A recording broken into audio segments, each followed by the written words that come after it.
right. Go ahead. Okay, thank you.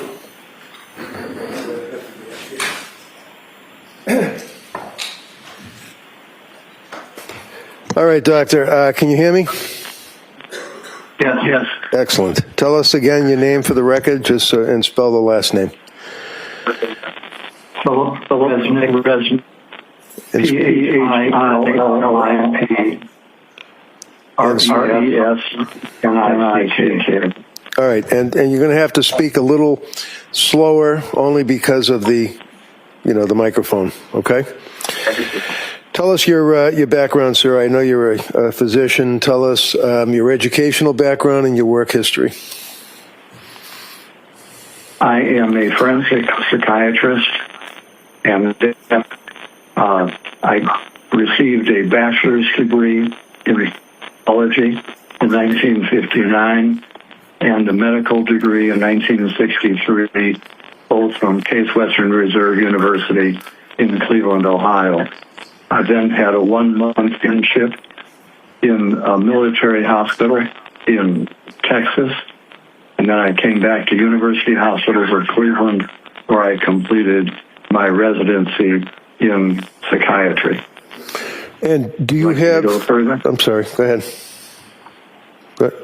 Yeah. Would you like me to proceed? Yeah, you can continue. I interrupted. I apologize. Yeah.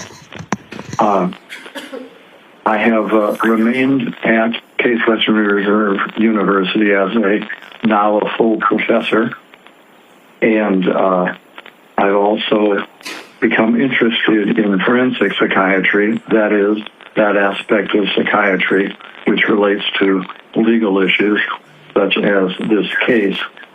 And I initiated a fellowship in forensic psychiatry in 1979 and directed that for 40 years. I also served as director of the Court Psychiatric Clinic in Cleveland, Ohio for over 40 years. Doctor, do you have board certifications as well?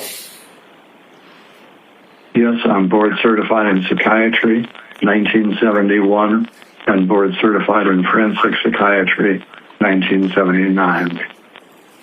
Did you also have added qualifications in forensic psychiatry in 2014, 2024, and recertifications? Yes. And have you, without going through them, also had a number of visiting professorships? Yes, I've had about 14 visiting professorships. Now, Doctor, this case involves what I guess is referred to as filicide, F-I-L-L-I-C-I-D-E, I believe. Did I spell that right? Single L. Single L, okay. Can you tell the jurors what that means? Now, filicide is a parent killing a child, and it is a relatively infrequent phenomenon that occurs in the United States somewhere between 400 and 500 times a year. And Doctor, is it fair to say that you have, at least in the country, if not outside the country, the most experience in working on filicide cases? I believe that's true. I have been personally involved in, I'd estimate about 80 cases where I was asked to evaluate mothers and fathers who had killed their children. And the question that I have, Doctor, is have you had occasion to work on cases that found themselves in court where you gave testimony either for the government or for the defense? Yes, I have. Let me just go through, if I can. So let me just go through so we can cut to the chase. Did you work as an expert on the case of Jeffrey Dahmer? Yes, I consulted to the prosecution in that case. Did you also work on the case of what is referred to as the Unabomber, a fellow by the name of Kaczynski? Yes, I was also a consultant to the government on that case. Did you also find yourself consulting on the matter of, in Florida, the Commonwealth versus or the state versus Casey Anthony? I was a consultant to the defense in that case, but I could not be helpful. Did you also work on the matter of Andrea Yates? Yes, I testified for the defense in both of her trials. Did you also work on the case of what is known as the Aurora movie theater shooting?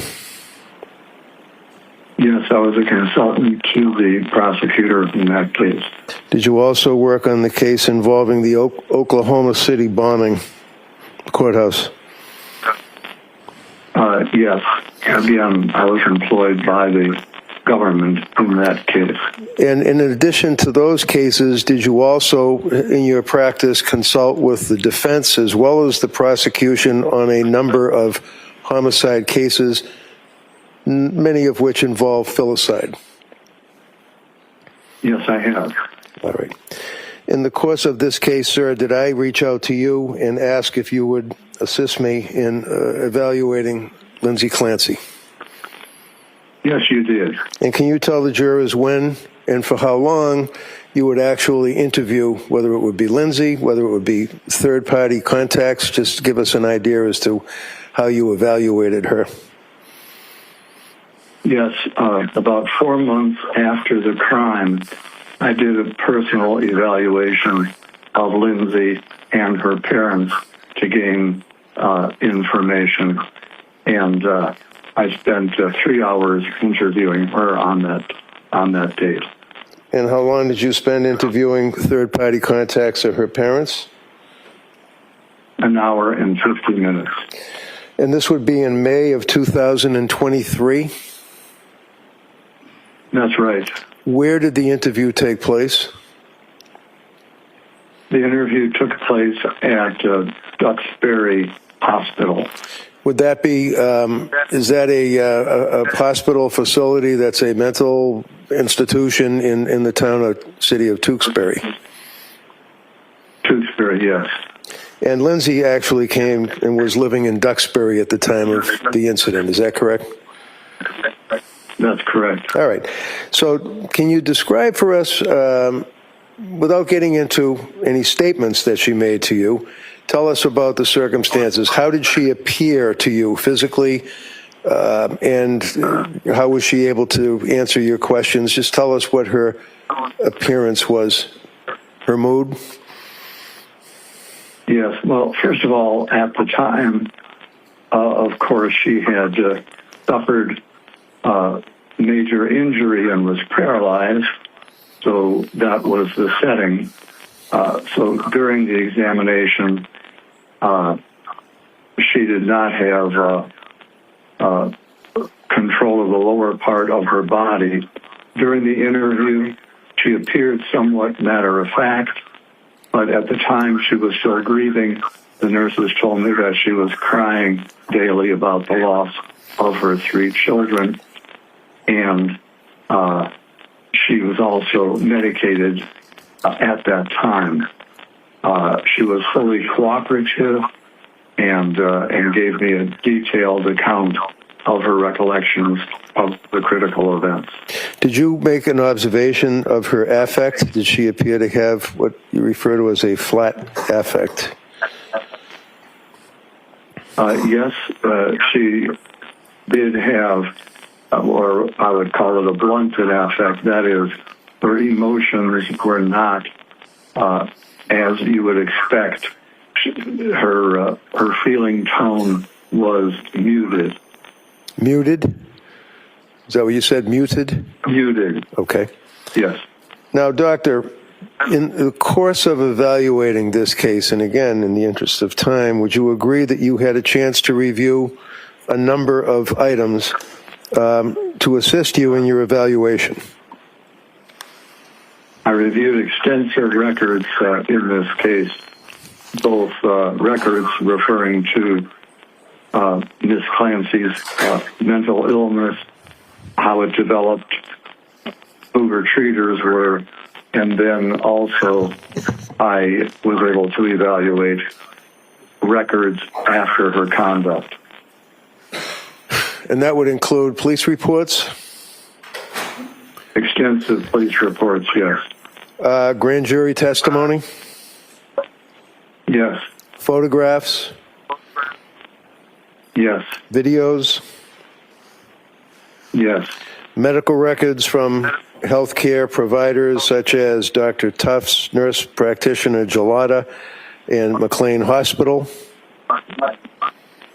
Yes. Were you aware that she had also contacted suicide hotlines and went to a facility in Rhode Island, Women and Infants? Yes. I reviewed all those records. So with all of that information, doctor, that you had access to, did you also have the opportunity to review any records from, let's say, the government's doctors, Dr. Helbrun, Dr. Mack, Dr. Satoff? Yes. After I prepared my report, I was aware that there were 3 experts employed by the prosecution, and I was able to review their reports in detail also. Okay. And your report is actually dated, you saw her in 2023, and you prepared your report ultimately after your evaluation in September. Do you know when the government's doctors' reports were available to you? Was that recently? My recollection is that they did their evaluation about 3 years after the crime, and I had the opportunity to see her 4 months after the crime. Now, did you also have occasion, sir, to see from Dr. Helbrun, government's doctor, psychiatric testing? Yes, I did. Can you tell us, for example, was one of the results on the psychiatric testing a test that he administered for the government called the MMPI, or Minnesota Multiphasic Personality Inventory Test? That was a psychological test that he administered, yes. And do you recall from reviewing the records what the results were? Was she faking, was she lying, or was she telling the truth? And the results showed no evidence of faking. Hold on. okay, doctor, I had asked you if you were aware that government's Dr. Halpern had administered the MMPI test and came to a conclusion as to whether or not Lindsay was telling the truth, faking, or exaggerating symptoms. And you relied on that test as a portion of your opinion. Is that right? Yes, I did. Can you tell the jurors what the results of that test were, to your knowledge? The in summary, the results were that Lindsay Clancy had a tendency to minimize and did not have a tendency to exaggerate what she was saying and her own symptoms. Did it also indicate that she was not, I think the terminology is faking or lying in her answers, but in fact was being truthful as best she could be? Yes, although the test is a little more specific about symptoms rather than lying or not lying, but it did not suggest any evidence of faking symptoms. Okay, and I'm sorry, that broke up. It did not suggest any evidence of what? No evidence of faking psychiatric symptoms. And then finally, one of the scales in that test is referred to as the K, I think from the books, the K scale or the lie scale. Is that correct? Yes, that was not elevated. Not elevated. Okay. Now, doctor, in your experience, do you have any particular subspecialty or interest in the concept of people that are malingering or faking in the forensic world? In other words, if it's a criminal case, if it's a workman's comp case where somebody's pretending their back hurts, things of that nature, have you focused on that as a subspecialty or interest in your career? That has been a major interest. I've actually written 46 articles or book chapters in this area. The first was 1984, and over the course of that, of course, new research comes out. So when you write a new edition of a book chapter, it would incorporate new material. So even though the chapter may go through 5 editions in a particular book, they're up to date, and the ones which were written earlier would no longer be the best basis for forming an opinion. Now, for example, when you reviewed Dr. Helbrin's report for the government, did he refer to your articles? He did refer to my research, yes. And was that updated research, or was it old research that he referenced? He referenced older research. So, can you tell us, Doctor, when you consider let me start over again. When you reviewed Lindsay's medical records, you also reviewed the psychopharmacology, in other words, the medications that Dr. Tufts and Gelada and all of these other doctors had prescribed to her during that period of time? Yes, I did. And have in mind your interview, the time that you spent with her directly reviewing all of the documents, all of the medical records, everything that we've talked about. And you're also aware from her, not specifically what she said to you, but you're aware of the circumstances from her recollection as to the killings that she told you. Is that correct? Yes, as well as the journal she kept and other evidence of her thinking and symptoms as the time approached for the crime on January 24th, 2023. Okay, and you were also aware of her access to her cell phone, doing Google searches and looking up medications during that period of October, November, December, and January. You're aware of that, correct? Yes. Okay, and can you tell the jurors, in your opinion, sir, with your years of experience in the issue of filicide, working for just the government on a number of cases and the defense, and your evaluation of Lindsay, can you tell this jury your opinion as to whether or not at the time of the killings that she was suffering from a disease or defect that impaired her ability to substantially appreciate and or conform her conduct to the requirements of the law? Well, sure. Let me begin with the issue of whether she had a mental disease or a defect. Ms. Clancy had a severe depression. There is a book called the DSM, or Diagnostic Manual, prepared by the American Psychiatric Association, which lists criteria for various diseases. So in the diagnostic manual, for example, one needs to have 5 out of 9 symptoms to make a diagnosis of major depression.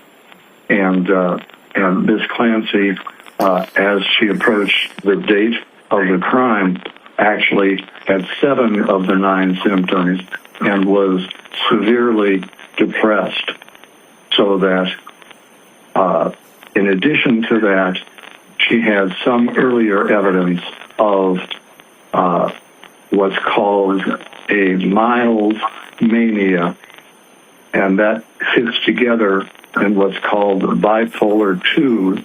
So in other words, it's a type of bipolar illness where there is more frank depression, severe depression, but the manic aspects are not as severe. So my final diagnosis of her was called bipolar 2 with a severe depression on January 24, 2023.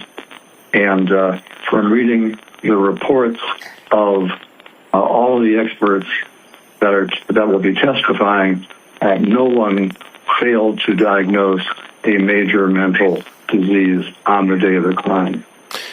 Now, doctor, in the course of that diagnosis, have you considered the concept of postpartum depression and or postpartum psychosis?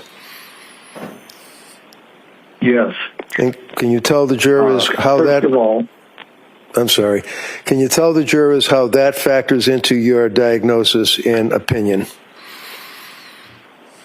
yes, Ms. Clancy had a history of anxiety and difficulty with each of her children. It was minor with her first child, more significant with her second child, and on the occasion of Callan's birth, things went well for the first 3 months, but then Ms. Clancy became very anxious and depressed, and it took quite a toll on her.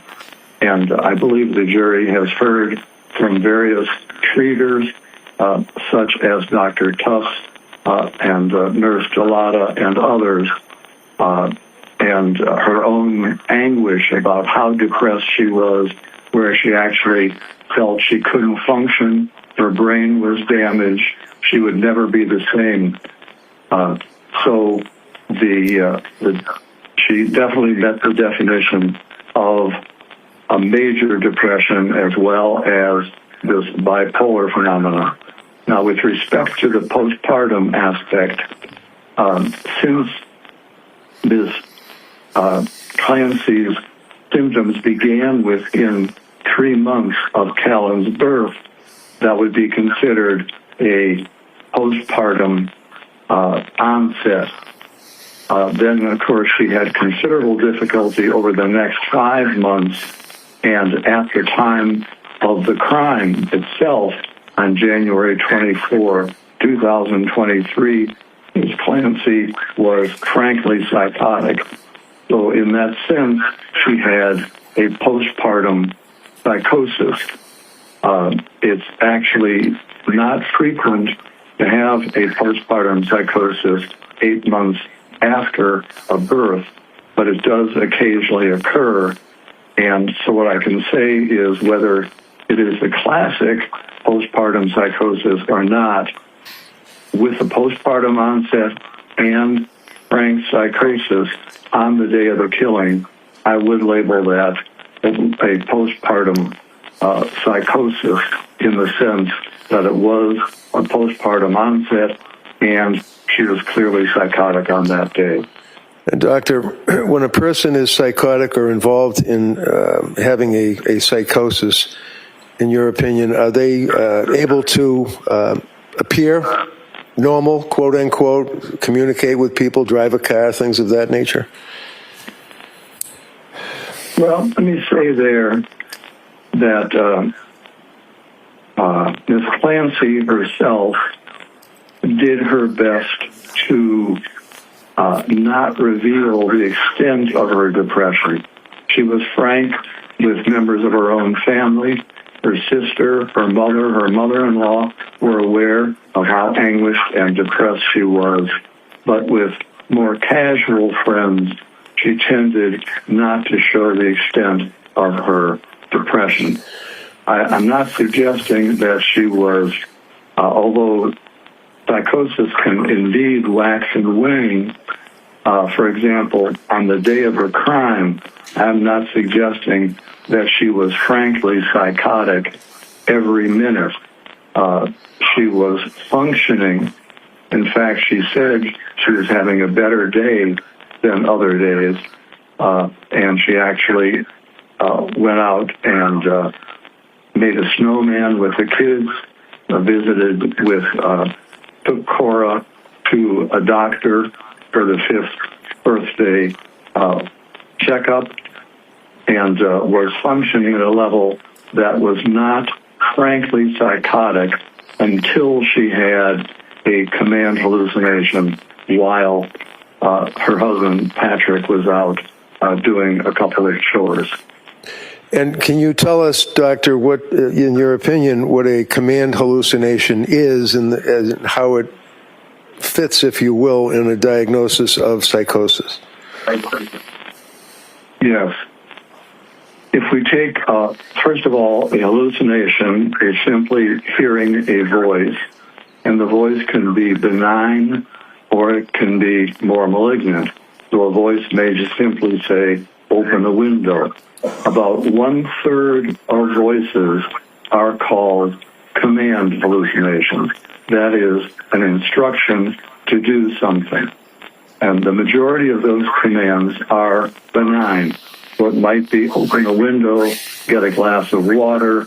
It might be something much more ominous, such as to kill oneself or harm someone else.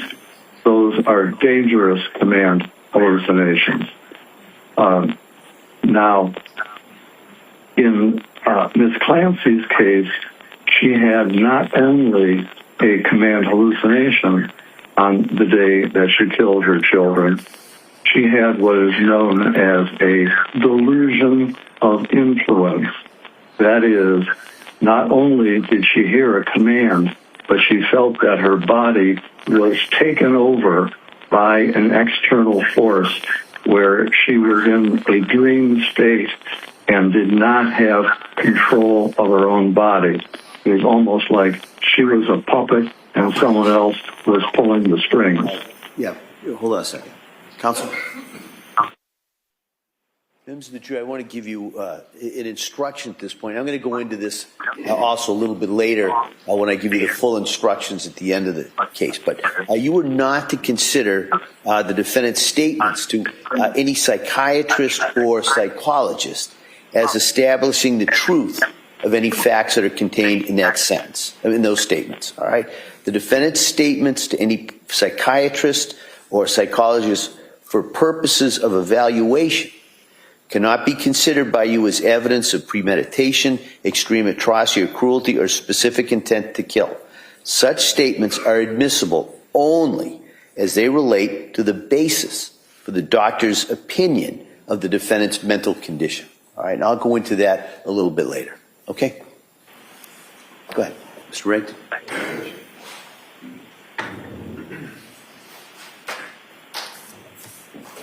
So, Doctor, to conclude, would you relate your opinion as it relates to the standard of a person being lacking criminal responsibility at the time of the commission of a crime in the Commonwealth of Massachusetts? Well, there are two arms to the test for criminal responsibility. One has to do the defendant's ability to control their conduct, and the other has to do with their knowledge of the wrongfulness of their acts. I'd like to address each of those separately, if I may. Sure. With regard to my opinion is that Ms. Clancy was, due to her mental disease, unable to conform her conduct was to the requirements of the law on the day that she took the lives of her children. And let me give you the basis of that opinion. First of all, she was hearing a voice which was commanding her to engage in the killing behavior, and she did not feel any sense of control. She felt that she had to obey the instructions she was receiving. It was a matter where she was just following the command rather than being able to make any decision to do it or not. And, for example,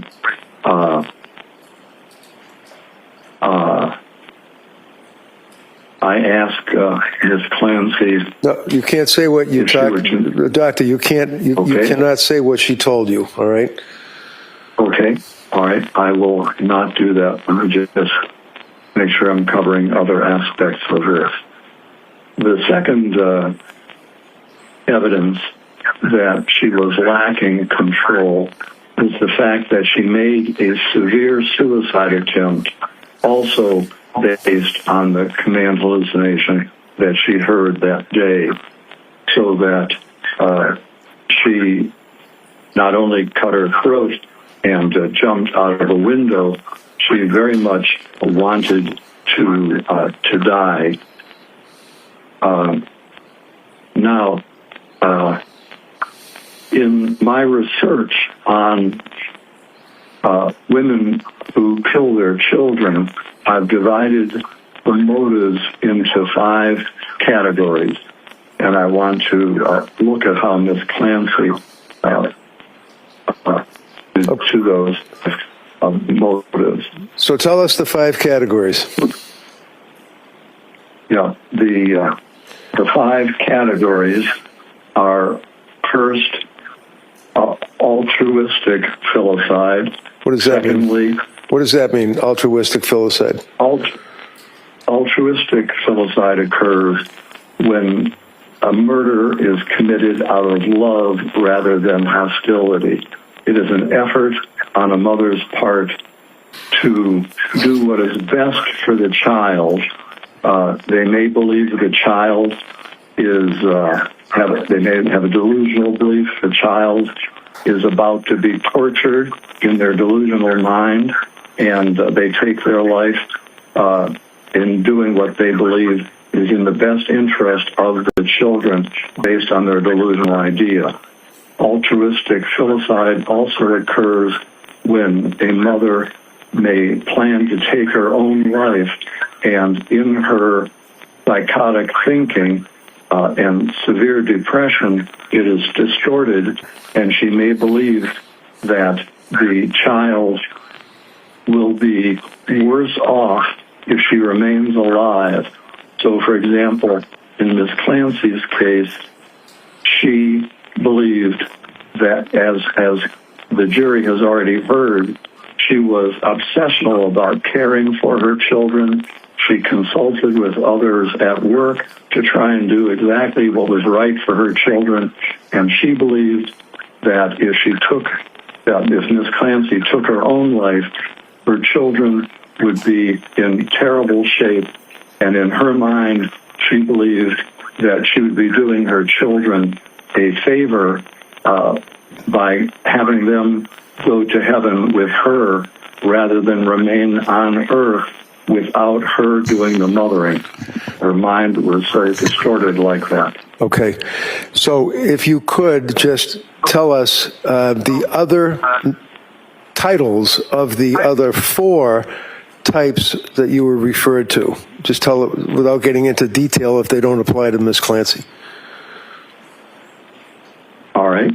The second category does apply to Ms. Clancy, and that is called acutely psychotic filicide. Okay. And this occurs when someone is frankly psychotic.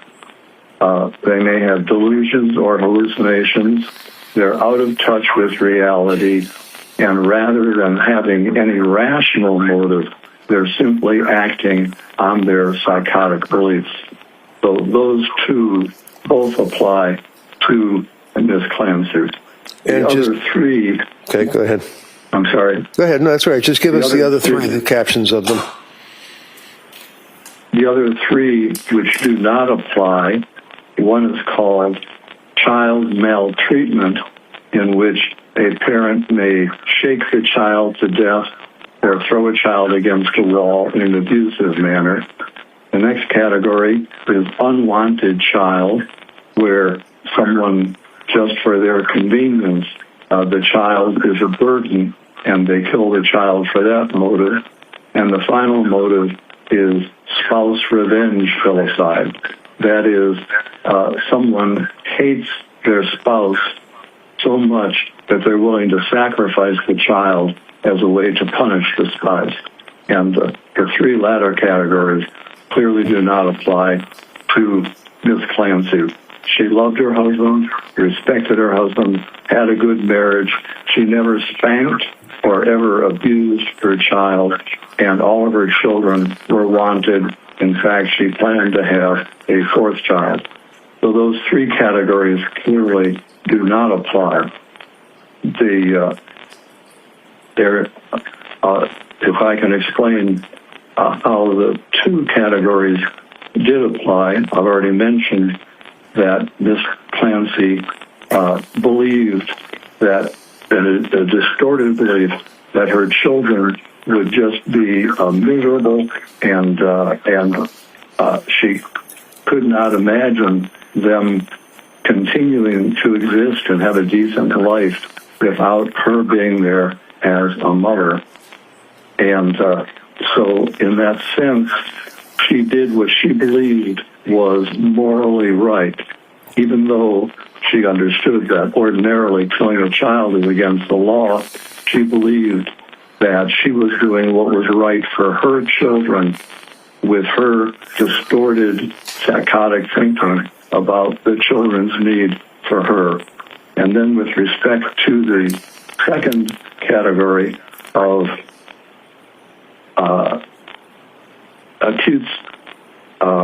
acutely psychotic, Ms. Clancy was under the influence of a command hallucination and idea of influence, so that at that time, rather than the ability to make a rational decision, she was so in the grip of her psychotic command hallucination and idea of influence that she lacked the capacity to conform her conduct to the requirements of the law. Okay. And, Doctor, pretty much finally, there's been some questions or allegations that Ms. Clancy did not provide information to her health care providers about her adverse effects of medication that she had been prescribed. Do you agree with that from your review of the medical records, or did she, in fact, tell her health care providers how she felt as a result of what she perceived to be the medications that were prescribed? It's my opinion with reasonable medical certainty that Ms. Clancy was actually a more sophisticated patient than most, and she was forthcoming in conveying her symptoms. The one area in which she was not fully revealing was the area of when she had an impulse to harm her children, and that was because she had a rational belief that her children may be taken away from her by a social service agency. She had an irrational belief that if she even entered a medical hospital, that her would be taken away. So that is the one area in which she was not fully forthcoming.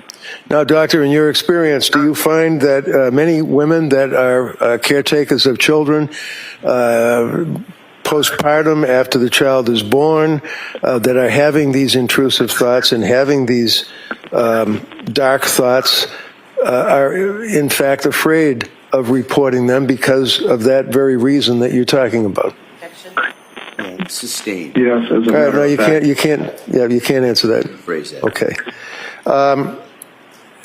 It's also been mentioned here a couple of times that she hasn't killed herself yet, even though she's in the Tewksbury Hospital. Can you tell the jurors briefly, while she's in the Tewksbury Hospital, what are the circumstances of her confinement and what type of care is being provided to her as it relates to whether or not she, or why she hasn't killed herself yet? Well, Lindsay, indeed, there is evidence of her going suicidality to such an extent that she is never allowed to be out of the presence of a staff member. Even when I conducted an examination of her and requested privacy, a staff member had to be present. So her ability to take her life in view of her process and observation is and she recognizes that, so that the reality is, no matter he does not want to live at any point, she has no choice but first to live at this time. Thank you very much, Doctor. You have to answer some questions from the DA. Your Honor, at this point, I would like to, because I'm looking at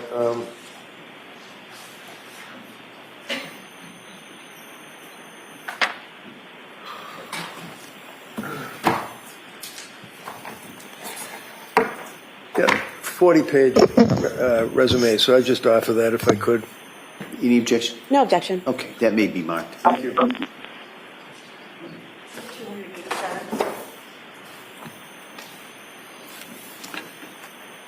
If I may? Yes, please. Go. Good morning, Dr. Resnick. Good morning. In addition to the evaluations that you do, is it true that you've also taught some courses to other forensic psychiatrists and psychologists about how to testify in cases like these? Yes, I have. And you teach them how to answer questions and how to dress and how to appear believable and trustworthy, correct? That's correct. And in one of your trainings, excuse me, Do's and Don'ts of Depositions by Dr. Philip Resnick, in your course description, you state information beyond the question should not be volunteered because it will open up new areas for questioning, provide ammunition for attacks, eliminate the opportunity for surprise, and information fails to get to the jury, correct? That's correct. So you teach other psychologists how to hold back information in the discovery process to surprise the other side. No, that's not it.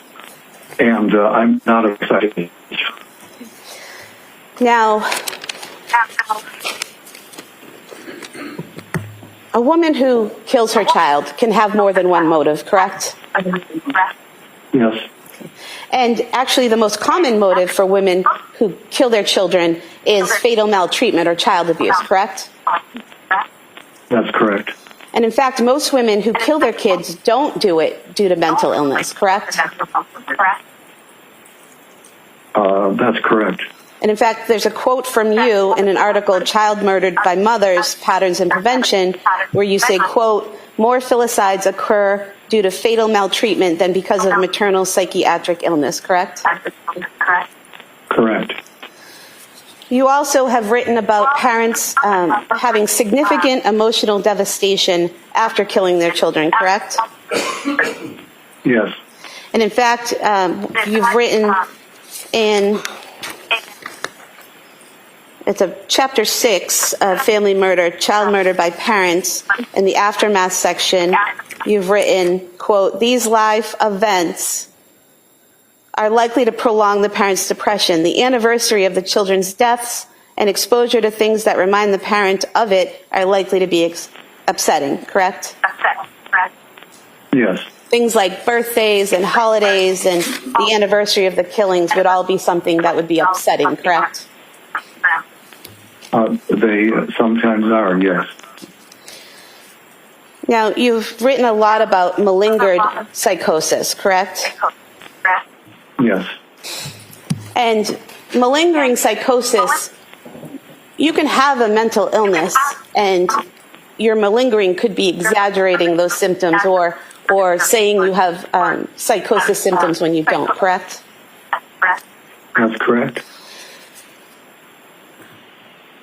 And one of the things that you have written, and there's an article that you wrote called Faking It, you've written in here, quote, command auditory hallucinations are easy to fabricate. Persons experiencing genuine command hallucinations do not always obey the voices, especially if doing so would be dangerous, correct? That's correct. You've also given some points to other practitioners. If you, quote, if you suspect a person of malingered auditory hallucination, ask what he or she does to make the voices go away or diminish in intensity, correct? Yes. Because typically someone who hears a voice telling them to do something horrible like kill their child will try to resist that voice initially, correct? That there's variability. Some do and some don't. And in fact, the case you mentioned earlier, Andrea Yates, Miss Yates, in fact, committed herself to a hospital 5 times and tried to kill herself twice, all while trying to not kill her children, correct? Yes. She had heard voices for months and telling her to kill her children, and to resist those voices, she actually tried to kill herself, correct? Until she could no longer resist the voices, yes. Right. But she tried. Right, as did Miss Clancy. Well, according to the records and reports that we have that are in evidence, Miss Clancy heard the voice and immediately acted, correct? According to those records? Well, Is that correct? Well, Miss Clancy had impulses to harm her children, which she did resist until the command hallucination when she was overwhelmed, yes. But according to the records and the testimony that we've had, she had an impulse in December one time to harm her children, correct? I believe it was on 2 occasions that she mentioned it to her husband. And then never again after that until her kids were killed, correct? There were only 2 occasions she mentioned it, but she referred to having these horrible impulses, so that suggests to me she was dealing with it on an ongoing basis, although she mentioned it only twice to her husband. But she never said she had thoughts to kill her children. She said she had thoughts to harm her children, correct? Yes, but actually, I think it's clear that to harm her children was to kill her children. Well, in the records where you say that she was so clear in presenting her symptoms to her doctors, she repeatedly was asked if she had any homicidal ideation, and she repeatedly said no, correct? That's right, and she didn't in the initial parts of her treatment, but by late December and January is when she did have those impulses. But what and she did told not her, acknowledge them. but what she told She her did not acknowledge doctors, them to her doctors. what she told her doctors in December is that she had no homicidal ideation. She only reported suicidal ideation, correct? Yes, and as noted, that's very common because people fear their children will be taken away. So it's better to kill them than to have them taken away. Sustained. No, it's not better to kill them Hold on, Doctor. than have them taken away. That question is stricken, that answer is stricken. Okay. You say that she was very forthcoming in her symptoms to her medical providers, but she never told those medical providers that she had an impulse to harm her children, correct? That's correct. You also, in teaching people about malingering, about faking hearing voices or being psychotic, you give pointers of what people should look for, such as patient uses no strategies to diminish hallucinations. Patient states he obeys all commands, correct? Yes.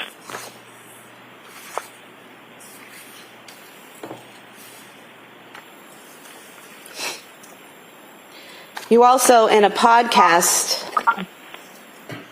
evidence entitled Identifying Malingering with Dr. Philip Resnick, you were asked about malingering, and you said, and asked about hearing voices, and you said, quote, so a common example I'll use in teaching is if you hear a voice out of the blue that says, kill your mother, your moral fiber would cause you to hesitate.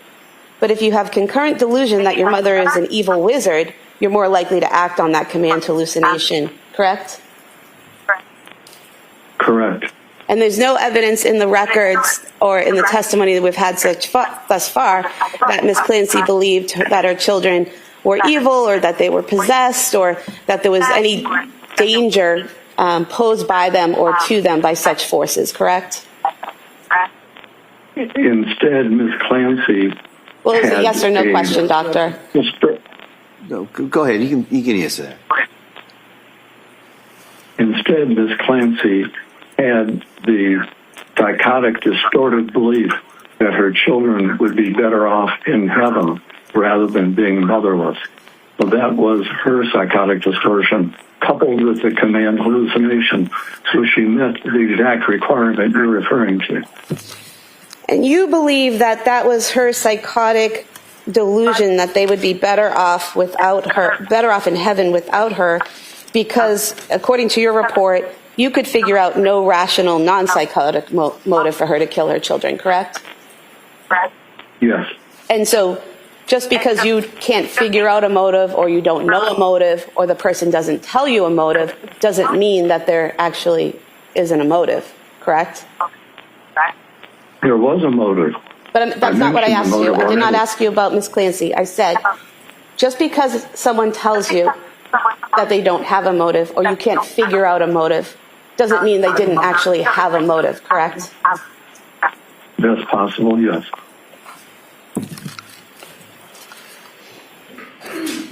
You also state in another article identifying malingering with Dr. Philip Resnick, you point out that the rapid resolution of symptoms with medication can be a red flag, as genuine psychotic symptoms usually take longer to subside, correct?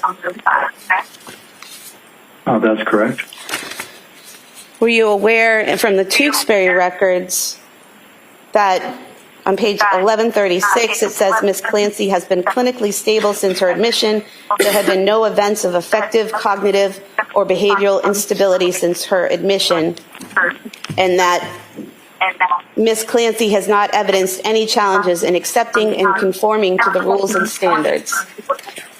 Did you review that Yes, note? I'm aware of that. Okay. Were you also Yeah. aware on page 1168 that it says Ms. Clancy denies that she has ever experienced hallucinatory content prior to or since that event, referring to when she killed her children, correct?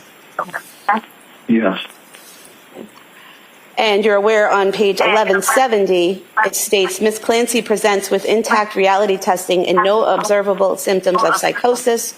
She is actively engaged in treatment. She is able to identify possible hopes for her future, including serving as an activist for postpartum psychosis awareness and participating in a wheelchair marathon. Were you aware of that? Yes. I move to submit these three sections as the next three exhibits. All right. Any objection? All right. Are those part of the Tewksbury records are already in? Yes. Okay, those may be admitted.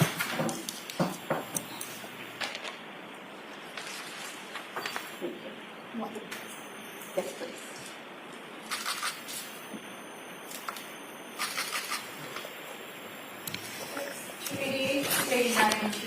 Still marked.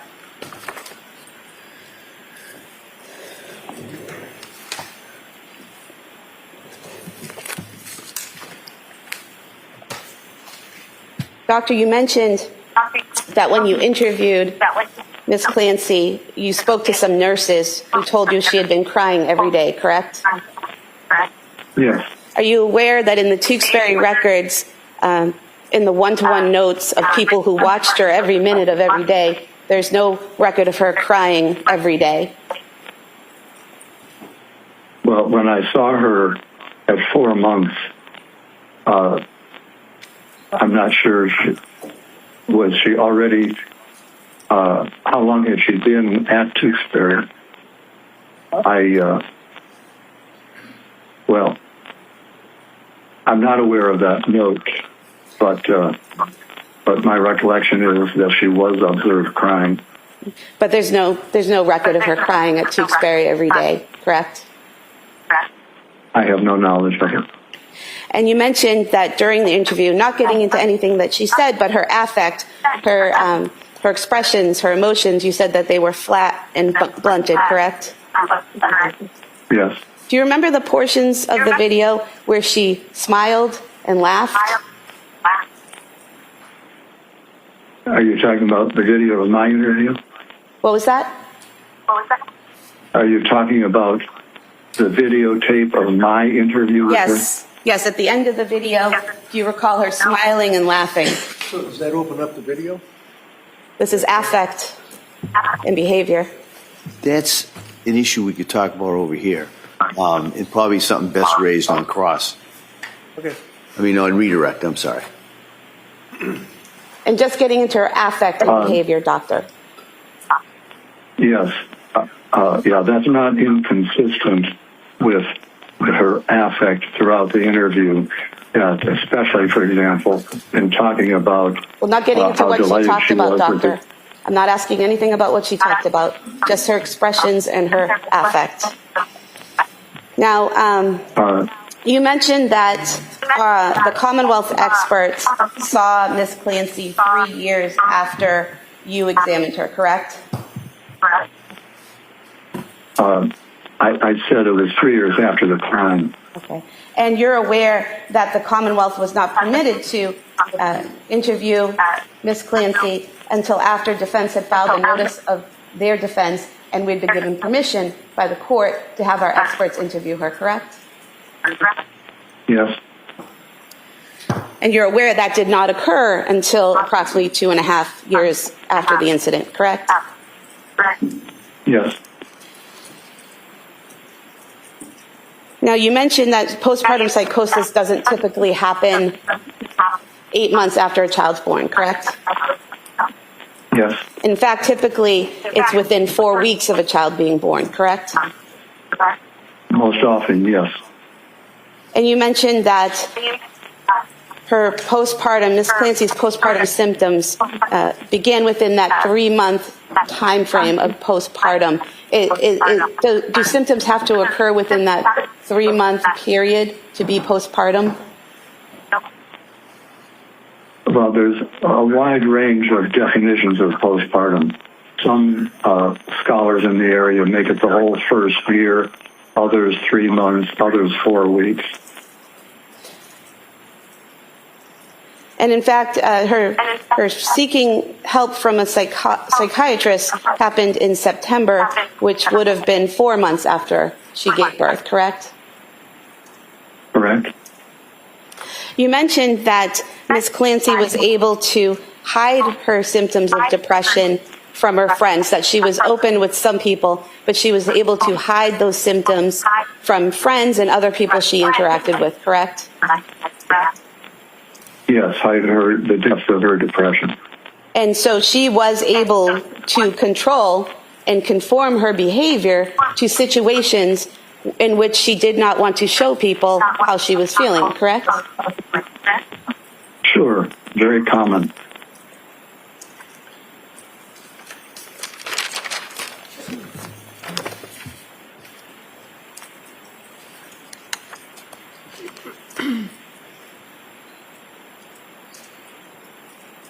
Now, you wrote in your report on page 24 that Ms. Clancy had paranoid beliefs that her children would be taken away from her if anyone knew what she was going through, correct? Yes. But that's actually a rational belief, is it not? That if someone knows you want to harm your children, they might be taken away? It can be rational, but it was more, it approached irrational in her case rather than rational.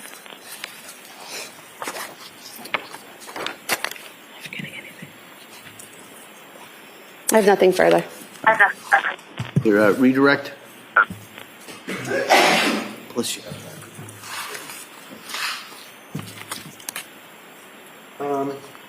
No, thank you, doctor.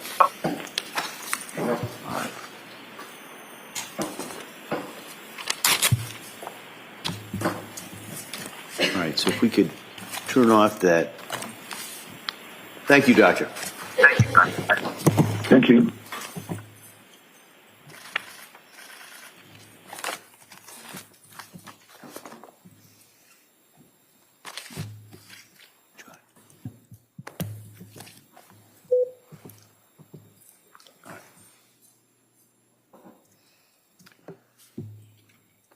All right.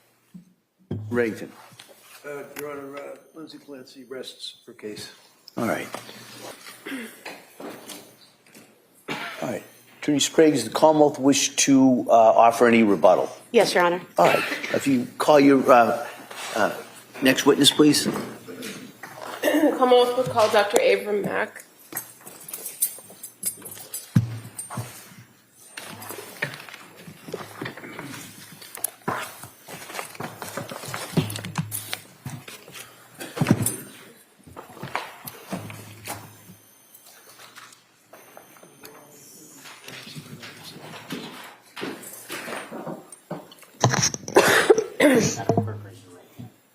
Good morning. Do you solemnly swear that the testimony you give in the truth shall be the court and the jury, and nothing else may be between you and the shall be the truth, the whole truth, and nothing but the truth. Thank you. You may proceed, sir.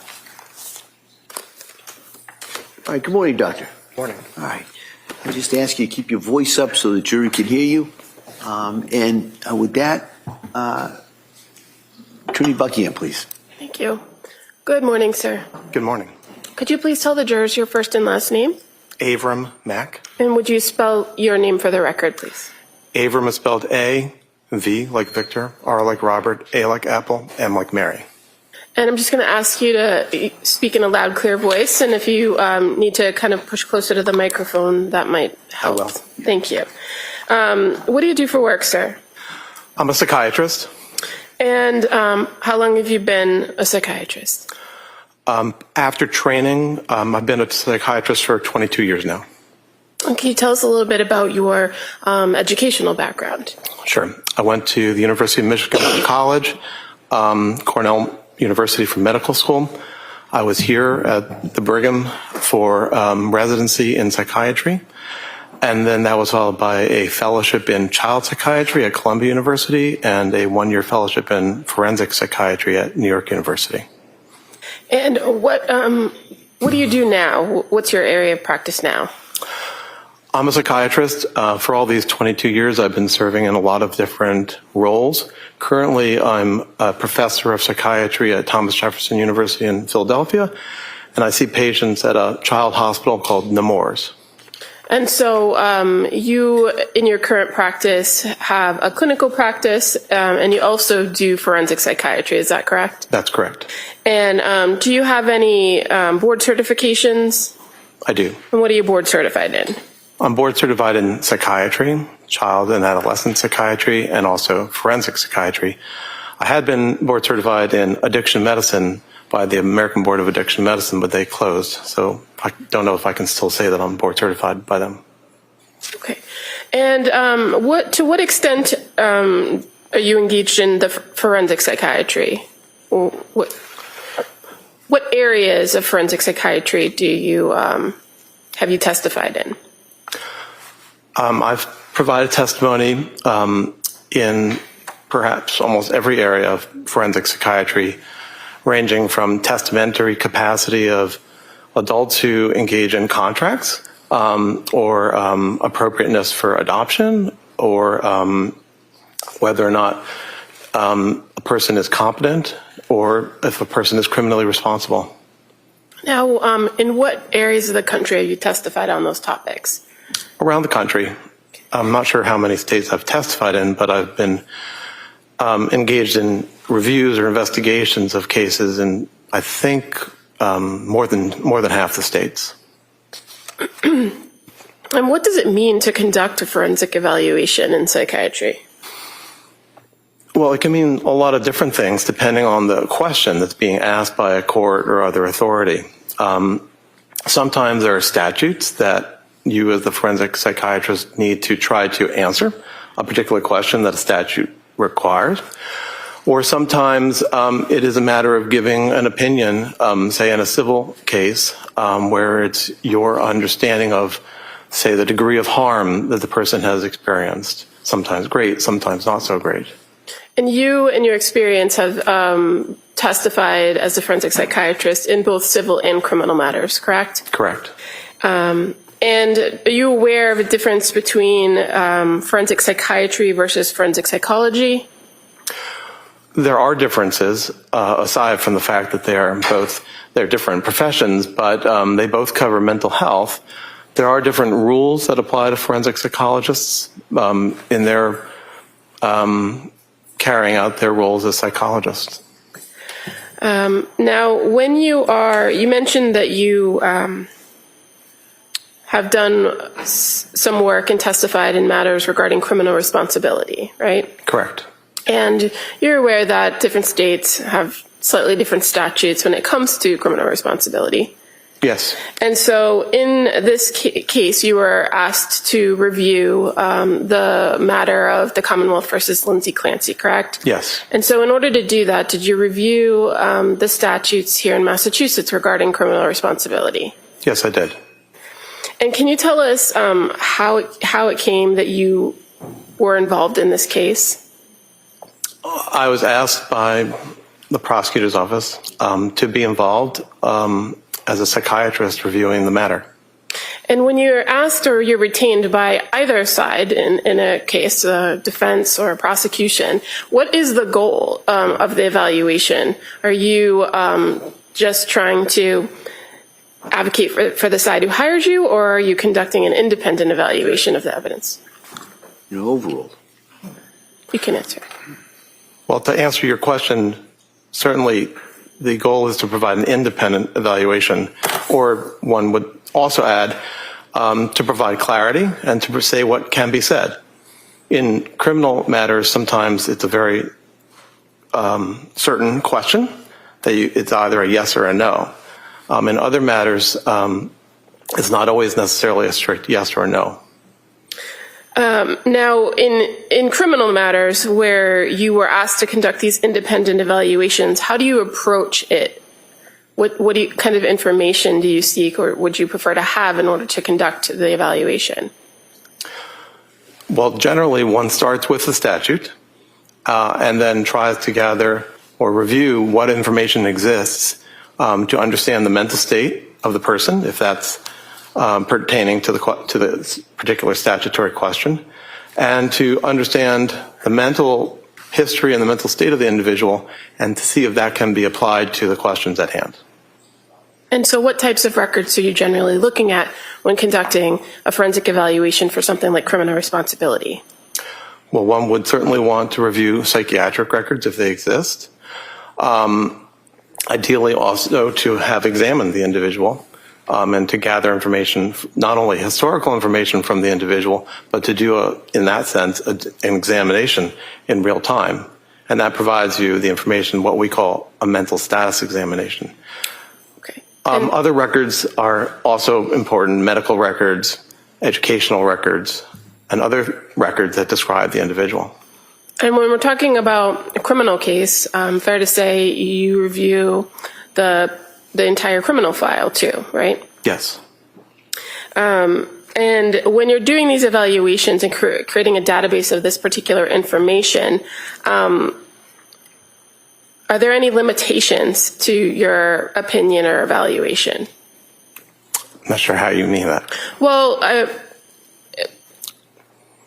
when you have these evaluations that you're conducting, namely for criminal responsibility, do those evaluations, are they limited based on the information that you have?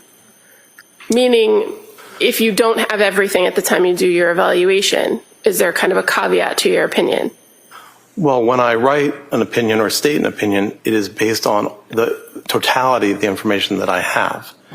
If additional information comes along, I am open to receiving that and integrating that into my understanding of the totality.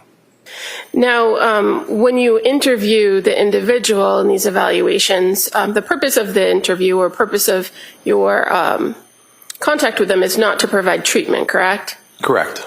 And the opinion that you reach ultimately is based on the defendant's mental state, correct? To the extent that impacts the question, yes. Okay.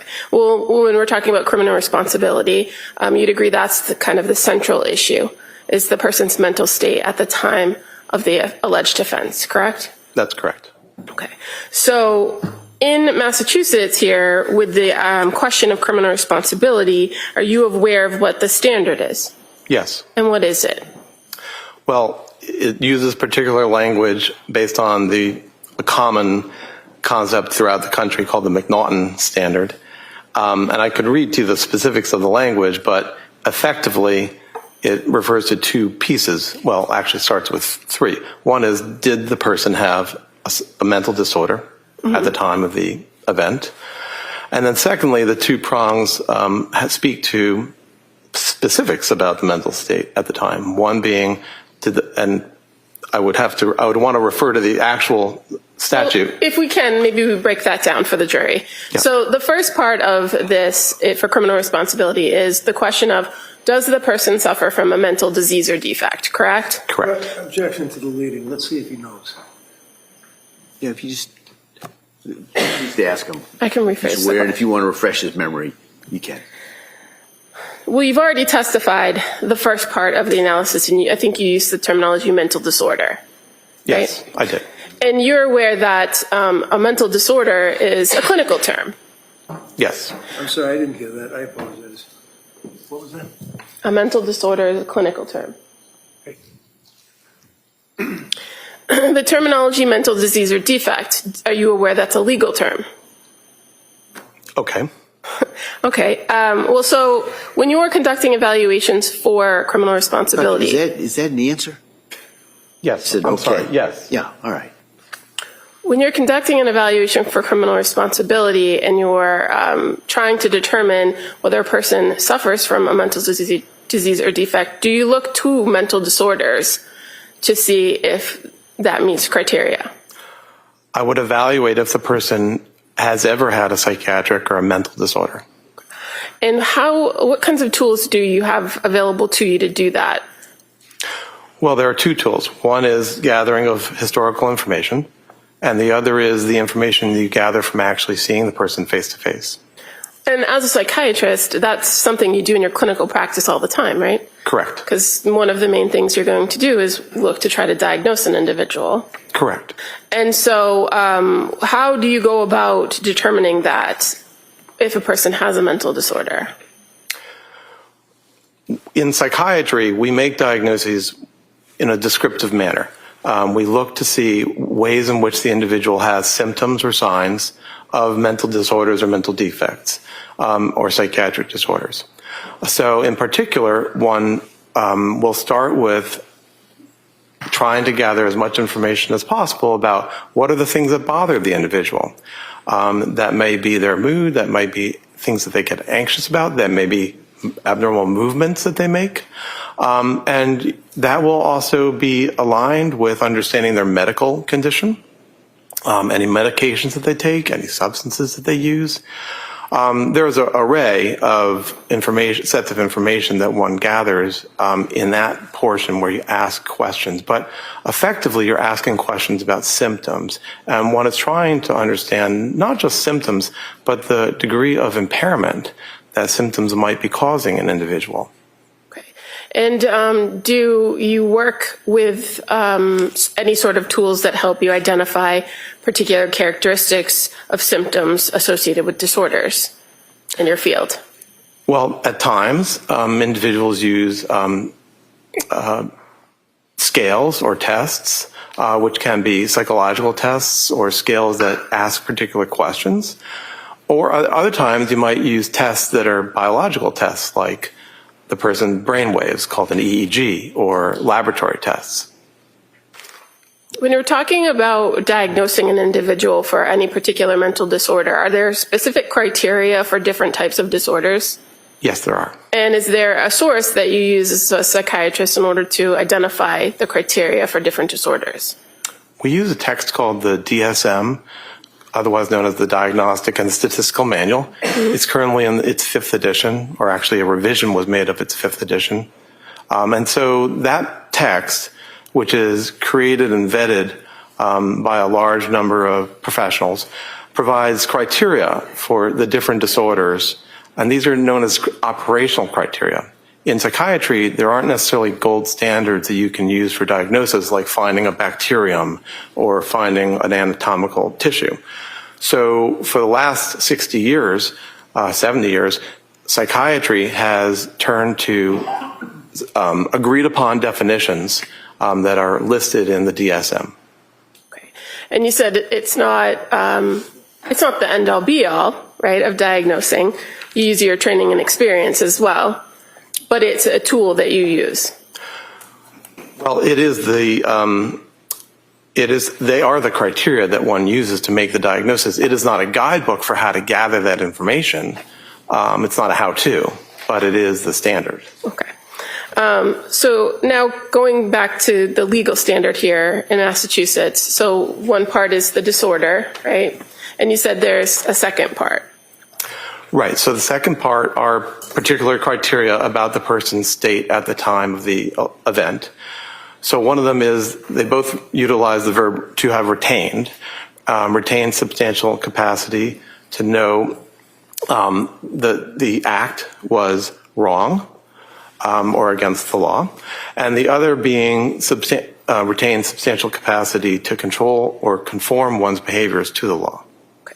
And so when you're talking about criminal responsibility here in Massachusetts, is it fair to say you're looking at the person's conduct and their condition at the time of the offense? That's right.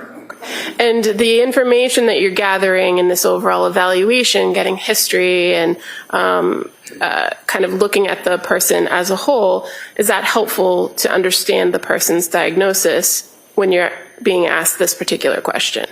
Yes. But ultimately, you're rendering an opinion of the person at the time of the offense. That's correct.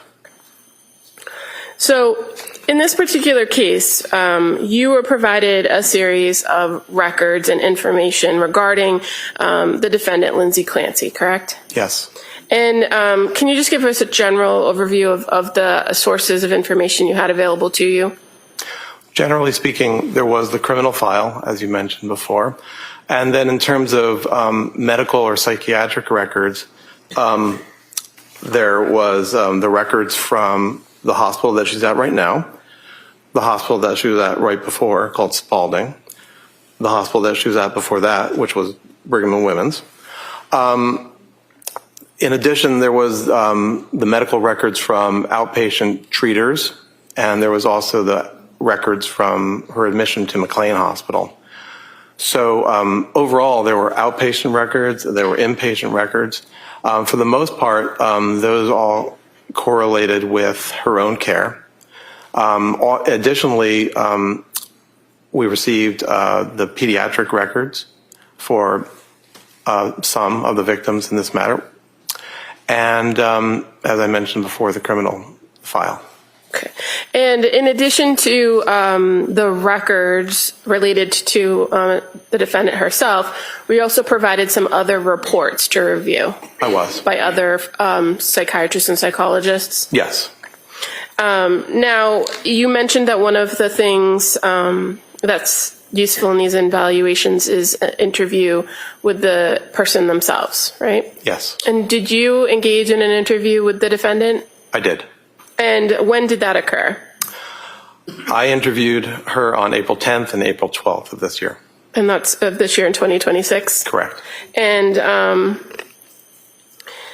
what were your observations of her when you first met with her on April 10th? Can you describe her demeanor? Generally, she was friendly and cooperative.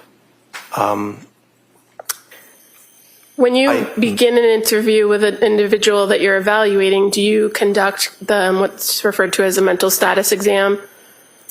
Well, the mental status exam happens all the while that you're interacting with somebody. You're always observing for aspects of their emotions, how they speak, their mood, and so forth.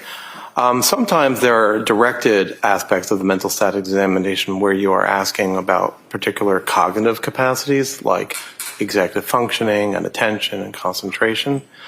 But the gathering of information about the person's mood, for example, or their thought process, that happens throughout the entire portion. Okay, and so over the course of the time that you met with the defendant, were you able to make observations of, for instance, whether she maintained eye contact with you when speaking? Right, so she did maintain eye contact. Okay. What about her emotional state? So overall, if we go through the various components, like what's called her affect, which is her emotional expression or her mood, generally speaking, there were not many abnormalities in her presentation, and I can go through them. They include the way in which she speaks, that is to say the rapidity of speech, if the speech is made in sort of regular intervals between words. In terms of thought, does the person, and in this case did Ms. Clancy, make goal-directed ideas? Was there a particular content of the ideas? So generally speaking, for all the components of the mental status examination, there were not really abnormalities. I would say at some points she seemed distressed by some topics. I believe tearful at one point, but otherwise nothing remarkable on mental status examination. Okay. And in these evaluations, when you're interviewing the individuals, are you also kind of taking account of their physical presentation? Yes. And obviously, when you met with her in April of 2026, you were able to observe her physical condition, right? Yes. And what were your observations of her physical condition? Well, she's utilizing a wheelchair. Generally speaking, there were not necessarily abnormal movements that I observed. She seemed comfortable physically. Did you find that she was able to kind of navigate her situation herself? Meaning you were in a room with her with other individuals, right? Yes. And she was able to kind of take care of her own. I'm going to object leading at this point, just as they object. Sustained, if you just ask the observations. What did you observe her do as far as moving herself around the room? Was she able to do that? Yes, at the moments when there were transitions, when we took a break and she went out to the hall, she was able to navigate her wheelchair one place or another. And when you spoke with her on April 10th and April 12th, were you able to kind of have a conversation with her about her level of functioning at the Tewksbury? Yes. And did she tell you anything about what her general day looked like? She described her general day. She described basically her existence there at Tewksbury. Okay. And did she indicate to you whether she engaged with other patients, or did she spend her day mostly in bed, or what did she say about that? Mostly, she described she stays in bed or on her own. I don't think she described interacting with patients very much. There were a couple of ways in which she did interact with staff, at least. There was a therapist that she described working with. She did describe having had a physical therapist at a certain point. I'm not sure if I remember if she still was getting physical therapy. She stated she wasn't very interested in the physical therapy that she was getting there. She wasn't interested in the food there. She described having visitors at a not infrequent basis, and that sometimes she was able to eat food or drinks that were brought in by them. And who were her visitors, if you recall? Family members mostly, as well as I believe both, and I'm not sure if they were specifically from the Brigham or Mass General, but or any place in particular, but I believe religious figures, chaplain or priest from some organizations. And her having told you that she kind of has visitors, were you able to corroborate that in reviewing records that she had visitors? Yes. And were you able to corroborate, or were you able to identify in the records that she did interact with staff and patients at the hospital, according to the records? To some degree, yes. And you said that she had indicated to you that the food wasn't appealing at the hospital. And did you have the chance to observe her consuming her own snacks or beverages? Beverages, yes.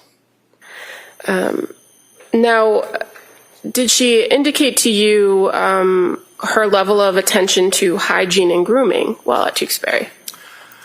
She did. She described that she wasn't very interested in her own hygiene or grooming.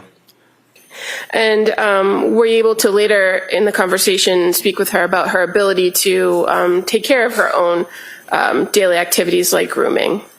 for instance, showering? Was she able to do that on her own? Showering is embarrassing. It requires staff to help her. And that's one way in which she would rather not.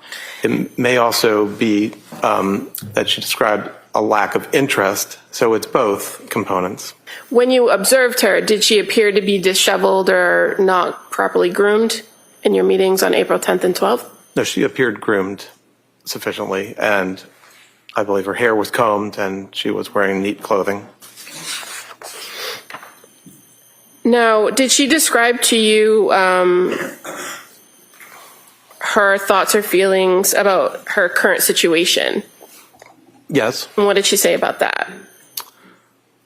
Well, she described feeling depressed, which she termed situational depression.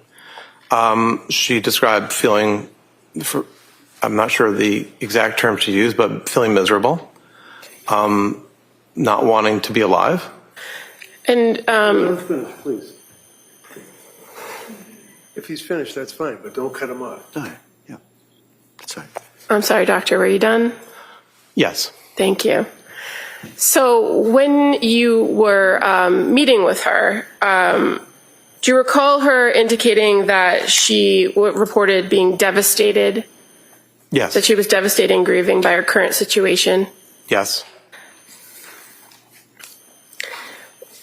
When you met with her at the Tewksbury Hospital, did you go over with her what her current treatment regimen is, what current medication she was on?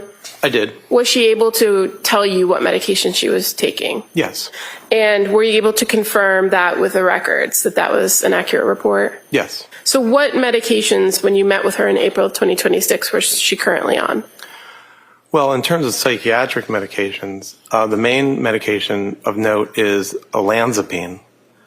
I believe that there were several medications being used for her physical needs. One that helps with her bladder, one that helps with movement of the GI system. Well, let's just kind of focus on the psychiatric medications, right? Because that's of your interest here. You mentioned olanzapine. What's the common or the brand name for that? It's called Zyprexa. And what is it used to treat? Originally, it was created to be an antipsychotic medication, so to treat psychosis. Okay. And are you aware that it's prescribed to Ms. Clancy for bipolar? Yes, it is also used for mania. It is also sometimes used. The question was bipolar. Yeah, yeah. The question. If you could just listen to the question, the question, and then if the Commonwealth or the other side wants to add to the answer, they'll ask you. Okay, go ahead. So I think my question was, are you aware that the Zyprexa is prescribed for bipolar? So bipolar is a disorder. Yes, bipolar is a disorder of mania. Which is, I'm sorry, why I was mentioning at that point. And what was the dosage of Zyprexa that she was on, if you recall? I believe it was 2.5 milligrams. And in your experience, is that a significant dosage? No, it's a small dose. Are you aware of any other psychiatric medications that she's prescribed at Tewksbury? I believe she's also taking trazodone. Okay. How about Wellbutrin? Is that ring a bell? Yes, Wellbutrin is an antidepressant medication. Okay. And clonidine, does that sound familiar? Yes, clonidine is a medication that's sometimes used for anxiety or to help people go to sleep. And are you familiar with the propranolol? Propranolol is also a medication. It also is sometimes used to help with anxiety. And as far as the dosage of medication that she's on, based on your review of the records, are those high doses, low doses? Overall, they're on the lower side of dosages. And you indicated briefly in your testimony that she had reported to you that she believes to have situational depression. Yes. Did you have a conversation with her about the diagnosis from Tewksbury? There were times that if you're asking about bipolar disorder, At one point, she made the statement that she wasn't convinced that she has bipolar or has had bipolar disorder. She described situational depression in terms of feeling depressed about the several stressors that she experiences today. And what are those stressors? Well, the remorse and sadness about the events that this case is about, her separation or estrangement from her then husband, her being separated from the world, her physical injury. Do you recall her actually using the term remorse, or is that just your description of the conversation you had? That's my summarization right here. Okay. Now, when you were meeting with her, did you talk to her about past medication regimens that she had been on prior to the current regimen of the Zyprexa and Wellbutrin? Yes. And so are you aware that she had previously been prescribed at some point lithium? Yes. And is that something that would be important to you to know when you were conducting your own evaluation for diagnosis of whether somebody was on lithium? It might help, but in psychiatry, we don't make diagnoses based on medication response. And when it came to the report of the lithium, fair to say it was not something that was trialed for a very long period of time. Yes, and let me correct that. It's not that we don't make diagnoses. We don't categorize or define disorders by medication response. I heard the description of the trial of lithium, and that was a short trial. Okay.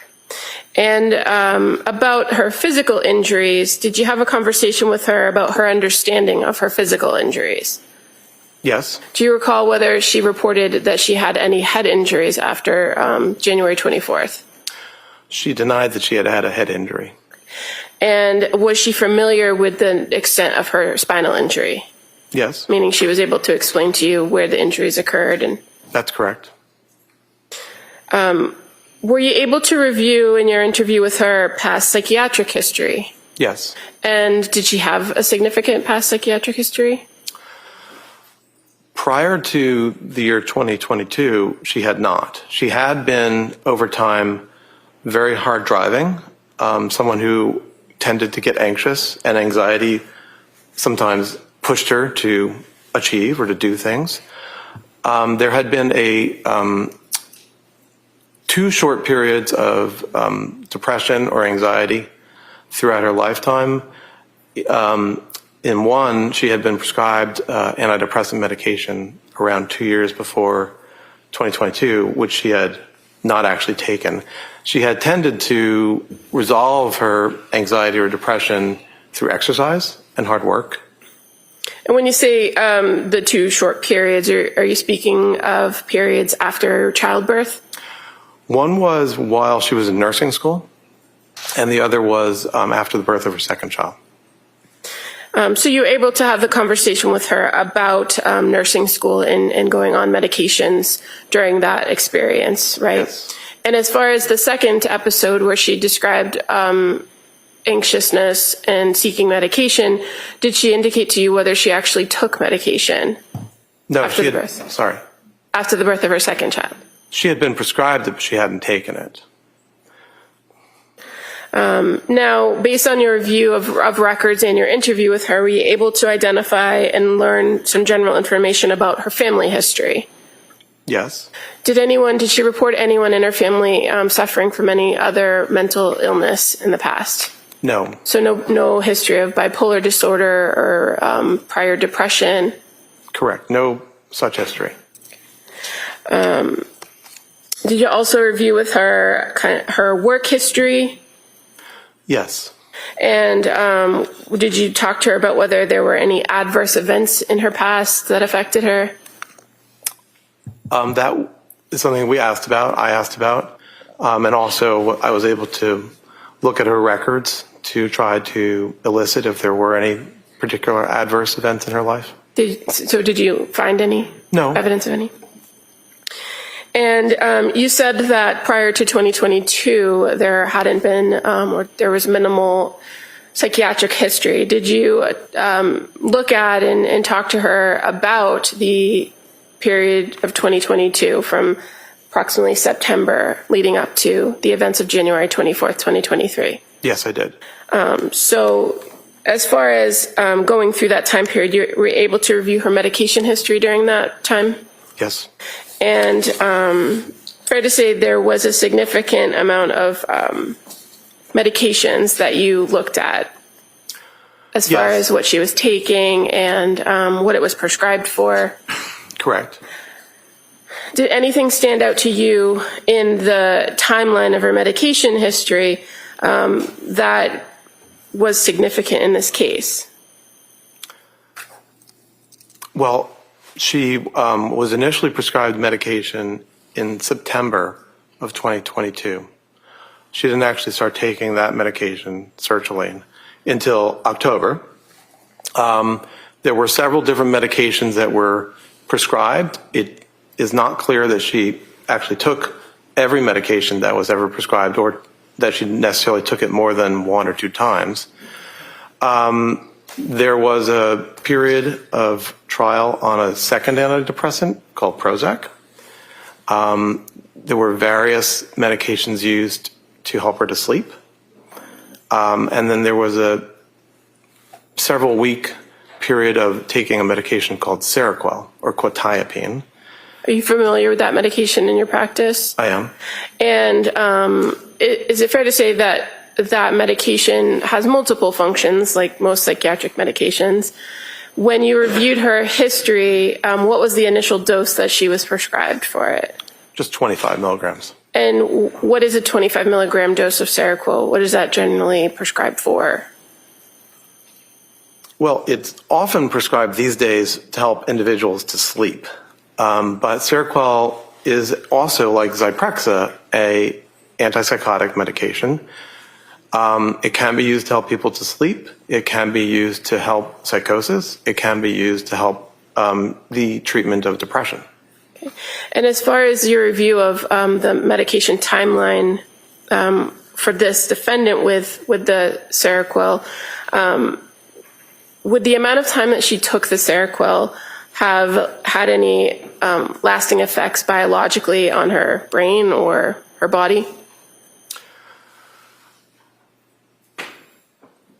There's no known effect that one would have from the amount of time that she took it. There could have been temporary effects, which could have been affecting her functioning or her psychological reaction to her functioning. But there's no known biological long-term effect. So when you say that they could have some effect, are we talking about symptoms or negative symptoms maybe? So Seroquel might affect a person's ability to think straight. We talked earlier about cognition, the ability to pay attention, to concentrate, to have memory. And Seroquel can negatively affect your cognitive functioning, although it is expected that that will eventually go away when you stop taking the medication. And is Seroquel a type of medication that lingers in a person's system? Not substantially. There are some medications that do linger, like diazepam or Valium, which is another medication that she was later prescribed. All medications are, on a relative basis. So diazepam will stay in your body much longer than, say, lorazepam, a different benzodiazepine. Okay, but as far as the Seroquel goes, once a person stops taking it, is it fair to say that the symptoms or any negative symptoms that they have would eventually resolve themselves? Yes. And you're aware of the medications, the last reported medications that the defendant was on right before the events of January 24th? I am. And what were those? Melatonin, lorazepam, trazodone, and an antidepressant medication called amitriptyline. And as far as the amitriptyline, you're aware of what the dosage was? Well, on the day before January 24th, it became 20 milligrams, but for several days before that, it was 10 milligrams. Now, in your experience, a 10 milligram to 20 milligram dose of amitriptyline, is that a significant dosage? It's small. The usual starting dose for an adult is 150 milligrams. Are you aware of what the chief complaints or problems that the defendant had been reporting at the time when these medications were all being prescribed to her in 2022? Well, it's a several-month period, but it started in September of 2022 with complaints of anxiety and depression. And fair to say, in reviewing all the records and with your conversation, that sleep also was a main issue or a complaint. Yes, that's right. And in some of the medications that you reviewed, is sleep, could the medications themselves affect a person's sleep? Yes, certainly can. Now, as far as past diagnosis of this defendant, you were able to review overall in all the records that were available to you what different providers had given as far as past diagnoses, correct? Yes. And as far as your overall evaluation in determining criminal responsibility, where you have to answer first that question of mental disease or defect, do you rely on those prior diagnoses or do you come to your own conclusions? I come to my own conclusions. Are the fact that there were past diagnoses something that you consider? Yes, especially to the extent that they highlighted the basis for those prior diagnoses. I don't necessarily have to agree with the diagnoses, but I'm interested in what was observed in terms of coming to those diagnoses. And when you're doing these types of evaluations for criminal responsibility, why do you not rely on a past diagnosis? Why do you come to your own conclusion? Well, that's part of being an independent evaluator, where in your mind you're able to collate the information and make your own diagnosis. As far as kind of before we move on to your actual diagnosis, in addition to the interview that you had with the defendant over those 2 days, reviewing all the records, did you attempt to speak with what are called collaterals? I did not. Is that something that you sometimes do in these evaluations? Sometimes. Fair to say, in this particular case, you did have a significant amount of information from people that were close to the defendant, right? That was my view, yes. And after speaking with the defendant, did she identify to you some people that maybe you could talk to? I don't remember who she said, but I think she suggested perhaps her husband or then husband. But you yourself didn't have an interview with Patrick Clancy, did you? No. But you were able to review his grand jury testimony and interviews he's given with the police in the past, right? Yes, I did. And CPS.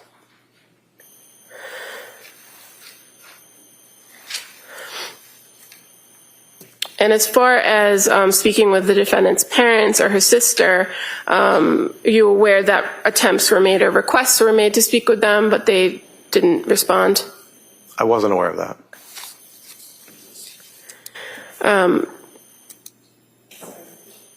I was not. So based on everything that you reviewed in this case, were you able to come to a conclusion about diagnosis? Yes, I did. And at the time that you conducted this evaluation, what is your opinion about diagnosis?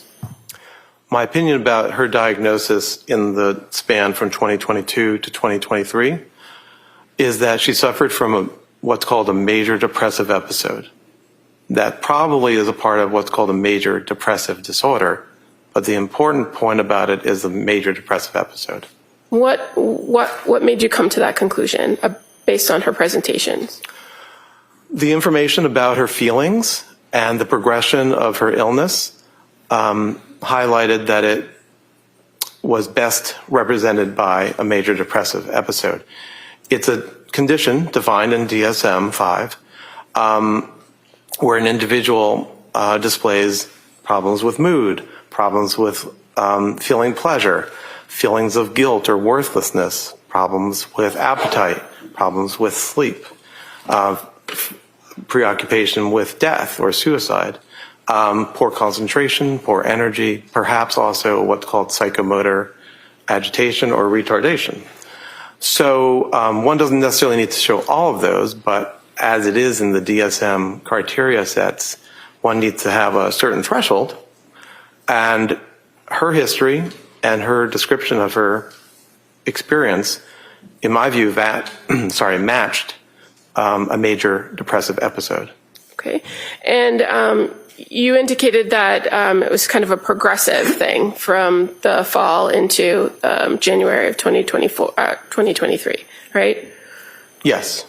And in addition to the low mood, were you able to identify that she presented with anxiety at various points?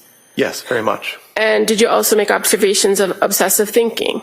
Yes, obsessive thinking is a kind of anxiety where you repeatedly think about a topic, maybe that you're asking, what if? And it's the kind of form of anxiety that you frequently see in an anxiety disorder called generalized anxiety disorder. I think it's possible she also had generalized anxiety disorder, but that is sort of secondary to the major depressive episode. Okay. Now, in the time closest to January 24th of 2023, did you take a look at what her presentation or what her mental state was then, based on all the information that you had available to you? Yes, I did. Did you identify whether she was ever presenting in a manic state or a hypomanic state? Throughout the period from 2022 to 2023, no. There was never indication of any element of mania or hypomania. So just to kind of make it kind of clear to the jury here, when you talk about major depressive disorder, that's a identified disorder in the DSM, right? Yes. And when we use terminology like mania, right, what is mania? So mania is a mood state, just like major depressive episode is a mood state. And these are the sort of building blocks of the mood disorders, bipolar disorders and major depressive disorder. So just like major depressive episode, mania is defined in the DSM, where with a certain time threshold, in this case for mania, 7 days, where you consistently have at least 4 of the following symptoms, you would be called being in a manic state. So that includes distractibility, a type of thinking called flight of ideas, grandiosity, excessive goal-directed behavior, pressured speech or some abnormality of speech, a reduced degree of need for sleep, and also the 7th would be an engagement in activities that have a high potential that are pleasurable but have a high potential for painful consequences. So mania requires 7 days of that, most of the day, every day, and you need 4 over 7 days. Hypomania is a lesser type of mania, and you need only 3 over a 4-day period. In both cases, as it is for a major depressive episode, you also need to demonstrate that the person is impaired in a clinically significant way. That is to say, they have clinically significant impairment or distress. So these are the building blocks for the mood conditions that we're talking about. And so when you say you looked at the defendant's condition from September through January, September 2022 through January 2023, did you observe or did you find any evidence of mania or hypomania in what was reported was her conduct or her presentation? I could not find any example of behavior or thinking that corresponded with those elements of mania or hypomania. Now, what about in the days immediately after the incident, were there, you said you reviewed records from Brigham and Women's Hospital, correct? Correct. Did you identify or could you find any evidence of mania or hypomania during that time period? No. And in fact, there are actually some instances that would tell you that she was in those states, correct? Like her behavior? Yes, sustained. During the time period of immediately after the incident, what did you observe or did you observe in the records some activity at Brigham and Women's Hospital that would show that she had linear thinking and goal direction? Well, After she was removed from the medication called dexmedetomidine, which was sedating her and having her sleep intentionally. After that point, she awakened, the records indicate, and was able to think coherently with goal-directed thoughts. One example, and so the various mental status examinations done by the doctors at the Brigham generally showed normal mental status. One particular portion of the record reviews their review of whether or not she had the ability to make a decision. In that case, a change to her healthcare proxy. And so the physicians there were able to examine her closely in order to understand that she did have decision-making capacity. And that's an example of something you reviewed in the record that was close in time to the incident itself, correct? Yes. And you also were able to review records from Jennifer Tufts from an appointment with the defendant the day before the incident occurred, correct? I did. And again, in those records, did you find anything that would have been suggestive of mania or hypomania? Not of mania or hypomania, no. What about psychosis? Did you observe any of that? I did not throughout the period in question. So tell us what psychosis means. Psychosis is a form of thinking where the person has disorganization and also may have a lack of what is called reality testing. So the individual may not be able to engage in behaviors or activities or cognitive thoughts to check if a belief or an experience is real or not. So is there any particular way in which a person can display psychosis?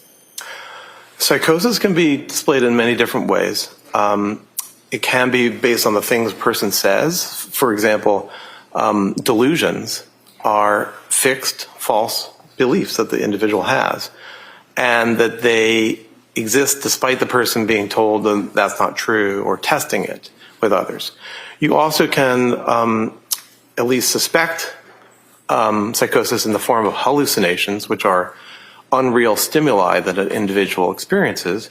Sometimes you may see individuals actually moving their body to respond to stimuli that they think or they are experiencing in the environment. But hallucinations can also be taste, smell, or things that you hear or things that you see or feel on your body. And there is a kind of psychosis that includes some of that, but also simply includes an individual's lack of ability to act in an organized manner. So a person in psychosis can sometimes do the normal things that they always do, right? It depends on what kind of psychosis and how bad the psychosis is or to what extent it is occurring. But individuals with, say, delusional disorder, which is a disorder where your problem is you have a delusion that is affecting your life, those individuals can mostly go about their lives in other areas, at least other areas that don't have to do with that particular false belief. What about with hallucinations? How does that manifest itself? There is a subgroup of the population that actually experiences hallucinations frequently and has no negative effect from it. But for those who have hallucinations as a part of a disorder of psychosis or bipolar or mood, there are ways in which the individual can live with the psychosis or live with the hallucination and be able to be resilient to it and go ahead with their lives. So even if a person does have some form of psychosis or has delusions or hallucinations, they could still manage in society by following the rules, right? Like I said, it depends on which delusion or which hallucination, but there are individuals, and it may be who can, and there may also be people who can on a stable basis, but there also are individuals. All right, next question. As far as a person who might be suffering from psychosis, can they appreciate or do they know right from wrong? There's no reason that psychosis in of itself inhibits a person's ability to know right from wrong.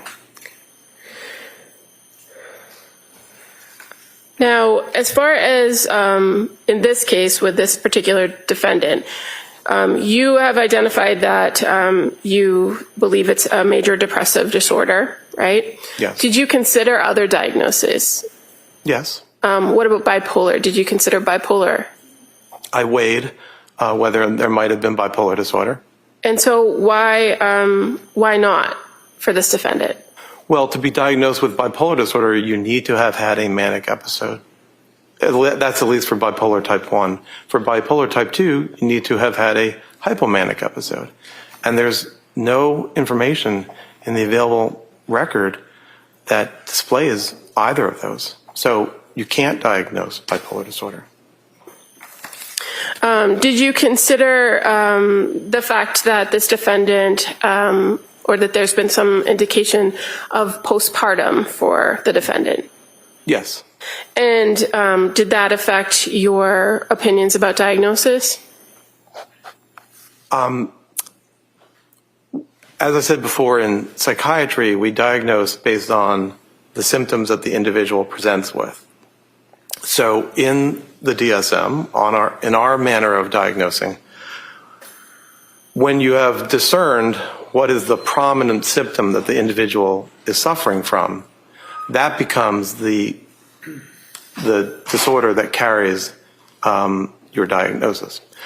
There are times that you can designate that it has occurred in the postpartum period. DSM states that would be within 4 weeks of birth. It also allows for the symptoms to have occurred before birth. So that is the standard that we utilize when we choose to add on that designation of something being postpartum. Could I object? It doesn't matter what we do, it's what he does. All right, next question. So as far as consideration of postpartum, do you rely on the DSM-5 in your diagnostic criteria? I do. You're aware that there are other, that it's not universal across the world and that there are other opinions about the postpartum period, right? I'm aware that there are psychiatrists and others who have asked to make a specific diagnosis that relates to psychiatric problems in the postpartum state. That has been studied over the years. At this point, that has been suggested to the makers of the DSM and has been rejected. So I guess my question is more based on your overall view of or review of this particular defendant. The onset of symptoms, when did they occur in this postpartum period, or did they? The distress that we're talking about began in September, which is about 4 months after the birth of the most recent child.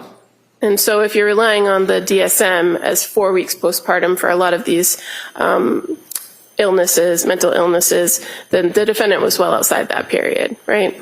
Correct. And as far as for the last child, when the killings occurred, that would have been 8 months after the postpartum period, correct? Roughly, yes.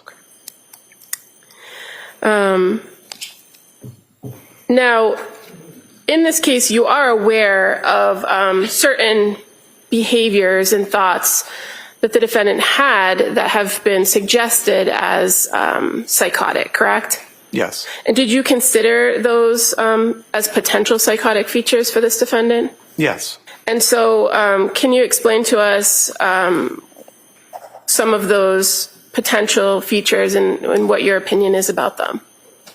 Right. Well, some of them were beliefs or concerns that Ms. Clancy had, which weren't necessarily psychotic. So one was the idea that in the midst of her distress and her impairment, that Child Protective Services or the Child Welfare Agency would act on, somehow take away her kids, to speak in a global way, but to somehow interact with her. I don't know that that's psychotic. Another is the idea that she was damaged permanently by the medications that she took. I can appreciate that she felt side effects and a degree of change from the medications that she took. So I don't know that that feeling or that belief is necessarily psychotic. So those are two that I would mention right off the bat. What about the idea that somebody could hear her thoughts? Did you look into that? There was one episode where she wasn't sure and asked her mother, I believe, the question, "Can you hear my thoughts?" And was told no. And so while there is a form of psychosis called thought broadcasting, that wasn't her belief. That wasn't her belief that she was engaging in thought broadcasting where she was putting her thoughts out into the world. As I read it, the question was not psychotic. The question was one that reflected the distress and the intrusive thoughts that she was having without it necessarily being psychotic. She engaged in reality testing when she asked, "Did you hear that?" And you had the conversation with her about thought broadcasting in your interview, correct? Yes. And you were able to ask some follow-up questions of her directly to identify whether she was or wasn't doing that. Yes. And based on your conversation with her and what you learned in that interview, did you believe that she was engaged in thought broadcasting? No, I do not. You're aware that there were also concerns that were voiced by her that there was other things wrong with her body, not just damage from medication, right? Yes. Do you recall that? Yes. Did you consider that to determine whether that was a psychotic feature for this defendant? Yes. So an example was her worry that she had ketoacidosis. I didn't necessarily think that that was psychotic. It may have been wrong, but it wasn't necessarily psychotic. She had been given a medication, Seroquel, where one of the side effects is that it negatively interferes with your glucose system. And ketoacidosis is the worst case scenario when you have poor control of your glucose. So I don't know that she had a fixed false belief that she had ketoacidosis, but she was worried about having ketoacidosis. So when you say that you considered these things and you didn't believe them to be psychotic, are you talking about them in the realm of, were they delusional, were they fixed false beliefs, or something else? Right. So I use that term specifically, as I said before, a delusion, which is a form of psychosis, is a fixed false belief, which is really immutable. You can't be convinced otherwise. But these were not fixed false beliefs. These were concerns. And did you find that the concerns were rational based on your overall view of everything? Right. Not only were they concerns, but they aligned with the realities that she had experienced. Now, what about the idea of these intrusive thoughts? You reviewed the records to know that was a common report of her, that she had intrusive thoughts, correct? Yes. And that at various points she did identify that she did want to die. Yes. Is being suicidal a form of psychosis? No. What, if anything, does the idea of suicide tell you about this defendant or about her situation? Well, it tells me that she was suffering, and that it was a part of, in my view, it was a part of a major depressive episode. 10 to 15% of women in the postpartum period have depressive disorders, and it can be very serious, and it can lead to suicidality or the need for hospitalization or other interventions. So the records show in my interviews that I gathered information that she was suffering, and suicidality is a form of suffering. Now, when you talk about suicidality, does it have to make sense why the person is suicidal? No, suicidality occurs, but it doesn't always make sense. Sometimes there might be places where one might say, well, why was that person suicidal? They had only good things in life, speaking hypothetically. But especially when an individual has depression, it just occurs. Now, when you're talking about people that have suicidal ideation, are there certain things known as protective factors? Yes. And did you identify in your review of this case in the records whether the defendant presented with any protective factors when it comes to suicidality? Well, are you asking, did Ms. Clancy identify protective factors? Yeah, at some point, is it fair to say she did identify protective factors? She did. And what were the protective factors? Mainly her mother and her children. That is to say, she wanted to, her urges or her interest in suiciding was something that she chose not to do because of the worry that she would hurt them by suiciding. And your review of the records from McLean Hospital, fair to say that one of the reasons for discharge was that she herself identified that she wouldn't have commit the act because of her kids. That was one of the factors. When I make decisions to allow somebody to be discharged, it's an overall weighing of risk factors and protective factors. All right, counsel, it's 1 o'clock. Why don't we take the afternoon recess at this point? Dr. Mack, before we broke, we were talking about protective factors in suicide. Do you recall that? Yes, I do. Can you just explain to the jury what a protective factor is? Well, when a person is suicidal, they have risk factors and they have protective factors. Risk factors are those aspects of the individual that make it more likely that the person is going to act on their suicidal thoughts. And protective factors do the opposite. They are things that hold the person back from acting on their suicidal interests. And in this case, you're aware that the defendant had previously indicated that her kids and her mother were reasons why she didn't continue with the thoughts of suicide in the past, right? Well, objection, it's not the thoughts, it's the action. No, overruled. You can answer. I'm not sure if your question is that kept her from acting on suicidal interests or ideation. I guess the important part I'm trying to piece together is it was her statements to professionals that her mother and her kids were reasons why she wouldn't have committed the act. Correct. Okay.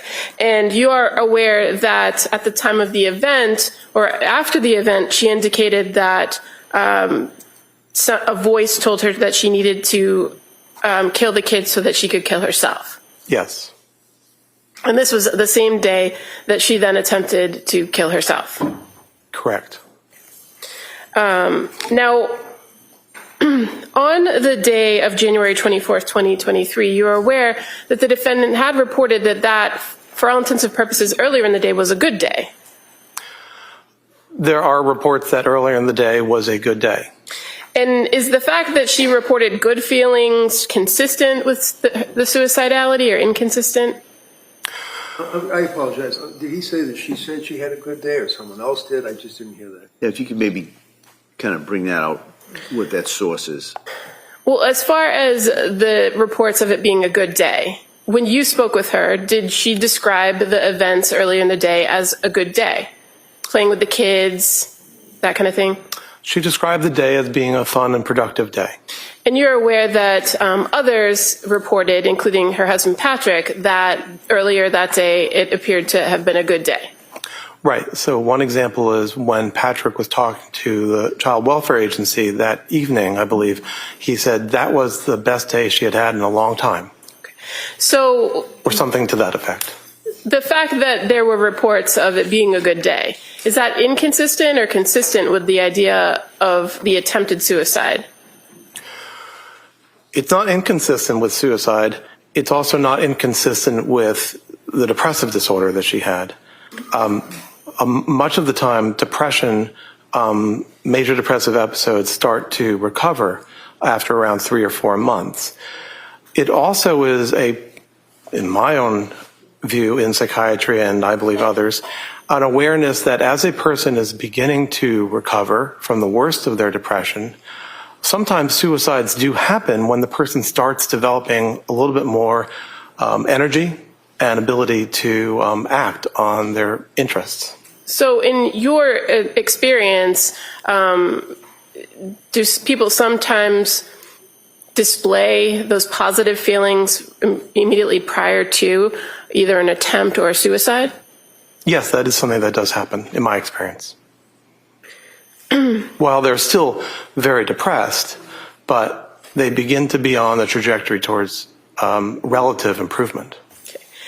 Now, just going back for a quick second, you had talked a little bit about hallucinations, and you described different types of hallucinations, meaning things that you can taste or hear or see, right? Yes. Are you familiar with the what's called command hallucinations? Yes. And what are those? Command auditory hallucinations are a type of hallucination where you're hearing something and it is telling you of an expectation for you to do. And are those things usually persistent? It can be. It can vary sometimes. It can be persistent. Other times it can be sporadic. Going to your conversation with the defendant on about the events of January 24th, 2023, you in your interview with her were able to speak with her about her recollection of that day, correct? Yes. And one of the things that was done in that interview was that she was explaining what happened in chronological order, right? From the beginning of the day to the last thing she could remember. That's correct. Did she also tell it to you in reverse? She was asked to recite it in reverse, yes. And did she tell the same story forwards and backwards? Yes. Was she able to recall details of some parts of the day but not others? Yes, I would say that's correct. And did she describe to you when she heard this voice? Her experience that is called a voice occurred in the late afternoon. Do you recall what she reported about the voice? Her experience was that the voice was of a male and it was loud. And what did the voice say? The voice said to the effect of, "You should kill the kids. This is your last chance so that you can kill yourself." And what did she say happened after she heard this voice? She engaged in the activity of taking her children's lives. And she was able to describe to you how she did that, correct? And she first stated that she took Dawson down to the basement? Yes. And then wrapped the exercise band around his neck and strangled him? Yes. And what did she say that she said when she did that?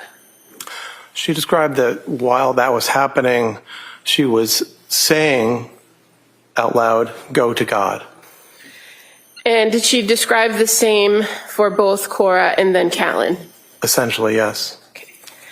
And the voice that she said she heard, was it one time or more than one time she heard the voice? Multiple times is what she described. And after she had killed the kids, did the voice continue in her report? I don't remember that it did. It may have, I don't remember. And then after the kids were gone, she then made an effort to take her own life, correct? And how did she do that? Right, so she did. She described that she went ahead to take her life or attempt to take her life with multiple steps. She went to her room upstairs in the house and took the various medications that were present. She cut at her wrists and at her neck, and then she caused herself to fall from the window. Okay, and as far as going out the window, did she tell you whether she had to do anything with the screen? She described to me that she cut the screen. Okay. And then she dove out the window. Well, objection, that's not what he said. Well, what did she do after she cut the screen? She fell from the window. Did you ask her, or was there conversation about the phone call that she received from Patrick? There was. And was she able to clearly identify when the call came from Patrick? I don't exactly recall exactly when, but it was sometime in the around 18 to 20 minutes that this was happening that she received that call. Do you recall if part of the conversation about the timeline of events, whether the voice came as soon as Patrick left the house or before or after the phone call? My recollection is that it happened as soon as Patrick had left. Now, were there some things in what she was telling you about the events that was different from what you reviewed from other information in this case? Can you say that again? Yeah, I'm just asking if you recall that there were things in the version that she told you in your interview that were different or not consistent with the information you knew about the case. Well, two things come to mind. One is the locking or the closing of the bedroom door, and the other is the cutting of the screen of the window. Okay, and as far as the locking or closing of the bedroom door, do you recall what she told you about that? She denied that she had done that. And so from the information you reviewed about reports from Patrick and everything else, did you know that the door had been locked? That was my understanding. And the second thing that you indicated about the screen, what information did you have about the screen that was different from what she reported to you? I believe there was a question as to whether the screen had been cut, perhaps with a sharp. And as far as the going out the window piece of it, you were aware that she didn't have any head injury, correct? Yes, I am. That she had the spinal injuries, the C1 injury, but no injuries to her head. Correct. And as far as her report of taking medication or taking pills, did you know whether she took all the pills that she had in the house or? Well, I'm not sure about the house. She described all the pills in her bedroom. And were you aware that there were other pill bottles located in other parts of the house? I'm not sure I knew that. How about the phone call? She indicated that at the time of the phone call, she believed she had the baby in her hand and she was doing something like taking food out of the fridge or getting food ready for the kids. Do you recall that? Yes. And were you aware, do you recall seeing crime scene photos that show that the kids' bowls were in the living room? Yes. And that Patrick later reported that he had seen Dawson eating green beans and chicken nuggets before he left the house? Were you aware of that?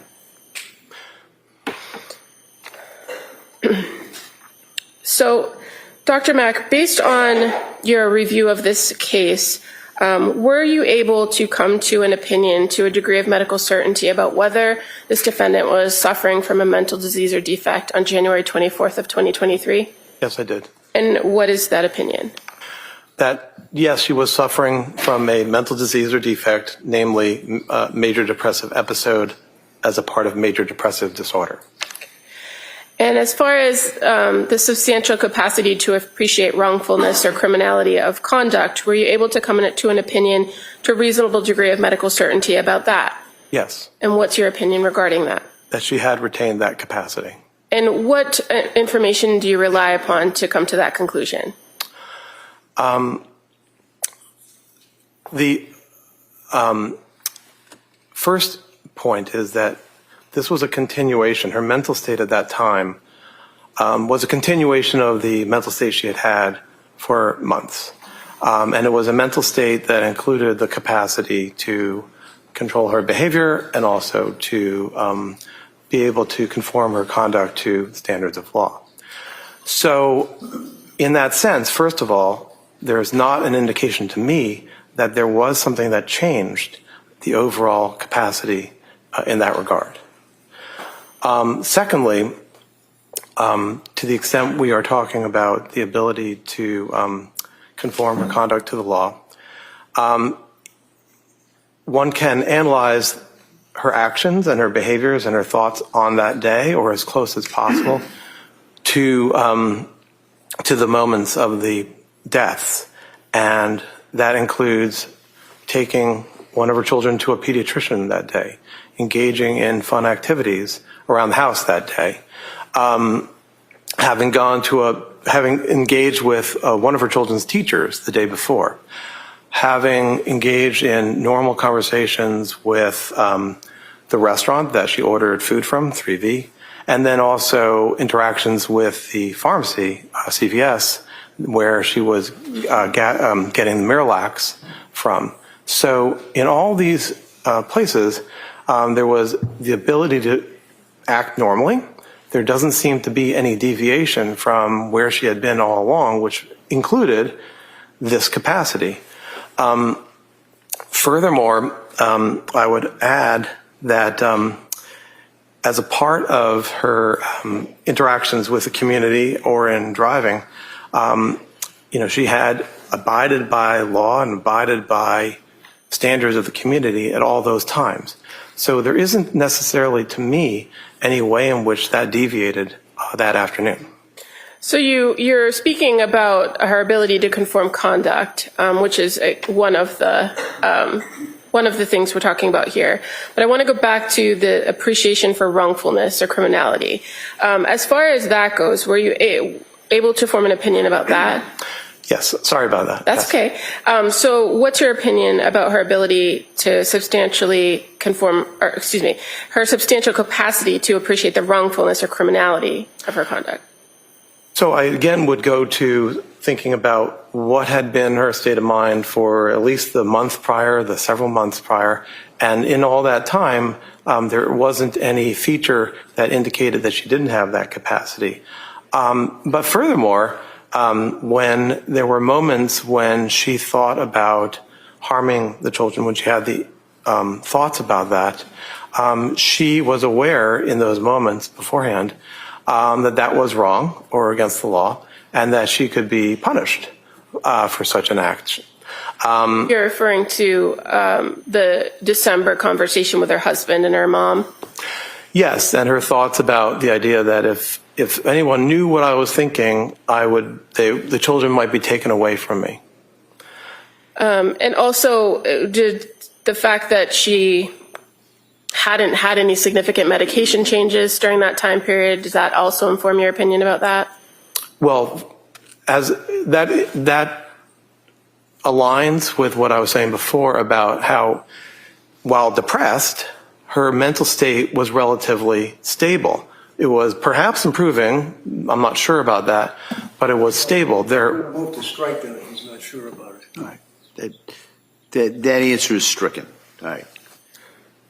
So the fact that she hadn't undergone any more significant medical or medication changes, I should say, did that signify to you that she had been in the same kind of state she had in the months before? Yes. Okay. Now, what about the interaction with Dr. Tufts on January 23rd? Did anything about that suggest that there were any concerns or distress that would have changed her ability to appreciate wrongfulness of her conduct? No. In that interaction, she displayed normal thinking and the ability to think ahead and to navigate the world. And what about the statements that she referred to when she was killing the kids, the go to God? Does that inform your opinion? It does. And why? My understanding is that the sentiment go to God is a way of bestowing or thinking about the children as innocents and as ones who hadn't done wrong, while what she was doing was the opposite, was wrong, or could be construed as wrong. And so go to God not only was a hope for the children, but also a description of the situation. Okay. And what about the report from her that the voice was telling her, this is your last chance? Is that significant to identify whether she would have had some knowledge or known that it was something that was wrong? Well, to the extent that it was seen as her last chance, yes, because there was an awareness that it was something that would be disallowed by their father. And as far as after the incident, when she woke up at the Brigham and Women's Hospital, you're aware that she reported to the staff there that she was horrified, correct? Yes. And so the fact that she immediately afterwards identified that she was horrified, does that go to her capacity to appreciate the wrongfulness of her conduct? Yes. One can consider that her mental state, once she was removed from the dexmedetomidine, was similar to what it had been on January 24th. And in that regard, the feeling of horror, the feeling of shame that comes from being horrified, indicates that she was aware that it had been the wrong thing to do.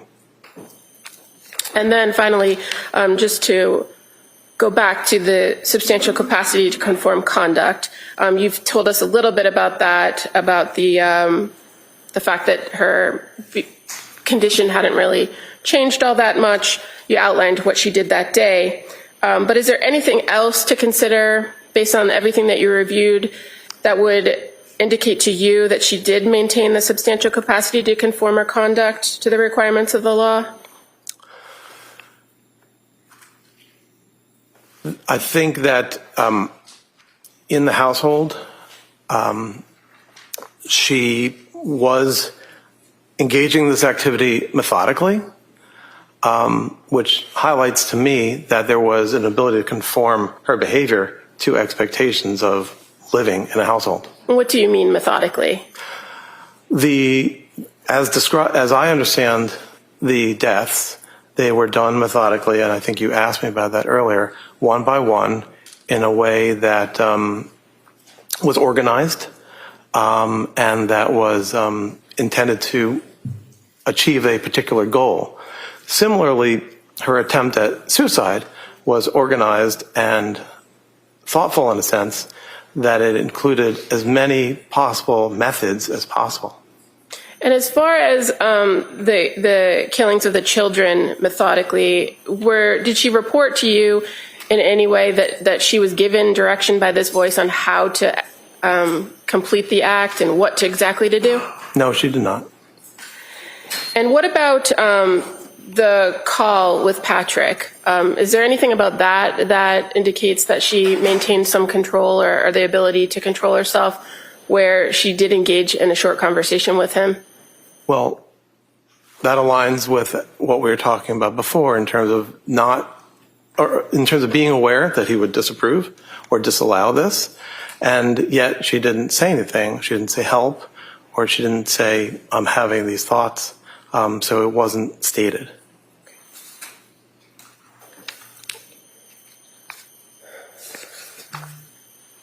So again, as far as your overall evaluation of this defendant, Lindsay Clancy, regarding the events of January 24th, 2023, what ultimately is your opinion to a degree of medical certainty regarding criminal responsibility? My opinion is that she retained the capacities that were required for having criminal responsibility for these actions. Thank you. Oh, and I would just like to admit Dr. Max CV as the next exhibit. Any objection? That may be admitted. 291.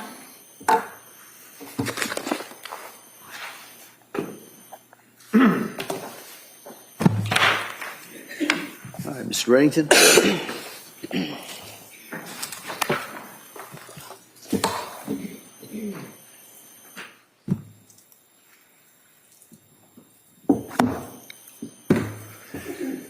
Dr. Mack, part of your evaluation would be an intent to investigate the person that you're being asked to evaluate for purposes of an opinion regarding criminal responsibility or lack thereof for the district attorney's office, correct? What do you mean by investigate? You don't know what investigate means? You want me to explain that to you? You might, You're a psychiatrist that's employed by the district attorneys, right? retained by, yes. Oh, okay, so we're going to talk semantics. Isn't employed by, retained by, mean that you get money from it, right? I'm paid for my time, yes. Exactly. And normally, I don't even go there. Every one of us are getting paid for our time. Jurors, not so much. But nevertheless, you get paid for your time, right? Correct. I get paid for my time. The judge, Chrissy, Don, everybody gets paid for their time, right? I imagine, yes. So when you are retained by the district attorney's office, you are to evaluate an individual, right? Yes. And the individual in this case is Lindsay Clancy, correct? Yes. And you recognize her, do you not? I do. And you actually had a chance to meet with her and do your evaluation, right? Yes. And part of your evaluation, you had to investigate into who she was. For example, her education, what she did for work, friends, family, right? I asked her about her life and I reviewed records to learn about her life, yes. Okay. So you're in a mental institution investigating or questioning a woman who's on medication, who is there because she's suicidal and under one-on-one 24/7 observation. Would you agree with that? Yes. And you get the history from her? Yes. So did you talk to any collateral contacts? No. So how is it that you can tell this jury what her life story is? Did you get it from her? I got it from her What to did the she extent tell you that, about her I'm education? sorry, What did she what, tell you can you about say her? your, Never mind looking at the judge. What did she tell you about the Your Honor. education? Wait, listen. You look over there and listen to the question and answer the question. Can you say the question, Let him please? answer the question. What did she tell you about? I'm sorry. Ask the question, What did she answer tell the you? question, and we'll go from there. What did she tell you about her education? She described her education in terms of being a hard worker through high school and college and then going to nursing school. Okay, where'd she go to nursing school? I think the nursing school was through Partners Healthcare, I think at the MGH. And do you recall what the nature of the nursing was? Well, she had always wanted to be a labor and delivery nurse, and she was able to achieve that. So she worked as a labor and delivery nurse That's my understanding, yes. for a period of time? For several years, yes. 9 years, 7 years? I'm not sure exactly. Did you talk to any of the nurses that she worked with? I mean, was she respected? Was she a hard worker? Was she somebody that was ducking out early, didn't want to work? I didn't talk to any of her colleagues. I'm aware that she had been there for some time, and I did not hear about any aspects in which her work was deleterious. Who would you hear from, them? Well, one might have heard it from the notes from her spouse. It might have heard it from the defendant herself. Let's talk about one might have heard it. Is the one you're testifying? Yes. Did you hear about it through the notes of the spouse? No, I didn't hear about any way in which her work Okay, so why wasn't. are you telling me that? Why are you saying one might have heard about it through the notes of the spouse? Well, I think your question was, how would one learn about any deleterious acts or components of the person's work? So I didn't hear about any way in which she wasn't working hard and retained as a nurse at an excellent institution. So basically, you don't know, is what you're telling me. You don't know what her reputation for work ethic was. You don't know what her hours were. You don't know what her reputation in her work community was. You just don't know. Isn't that right? Combined with the records and also the report from Dr. Resnick, who described her own view of herself as being a hard worker, I don't know further than that. So, in addition to being a labor and delivery nurse at Mass General Hospital for a number of years, you knew that she obviously was married, right? Yes? And her husband was Patrick, right? Yes? You know how many years she was married, right? I do. How many? I don't know it offhand, but I believe I understand or knew the date when they were married, which may have been 2013. So, the fact that she was married, you know, that did she want to have kids or did she find them to be a burden? She very much wanted to have children. She described that that was her lifelong interest. Okay. Had one child, Cora, right? I can't hear you. The first child was Cora, right? Yes. Did she have any delivery issues with Cora? Not that I recall. How about the second child? What was the second child's name? Dawson. And how old was Dawson at the time of the incident, as we say? I think he was around 4. And did she have any issues with his delivery? Do you mean the delivery or in the postpartum period? I mean the delivery. If I recall, I think she had a tear, which is called an episiotomy, and that was something she was unhappy about. Sure. Did she have medication prescribed to her after Dawson?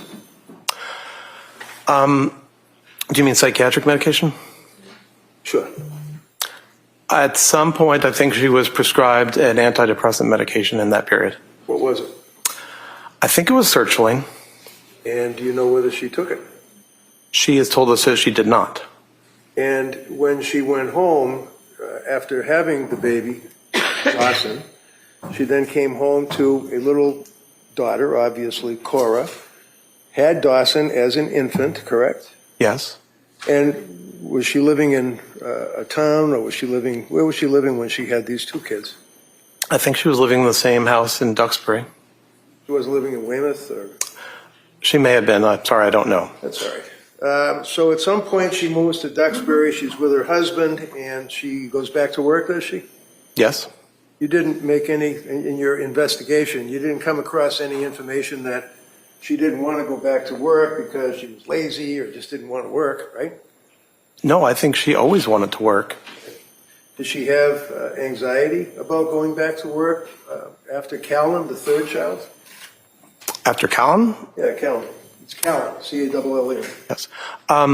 Yes. She wanted to go back.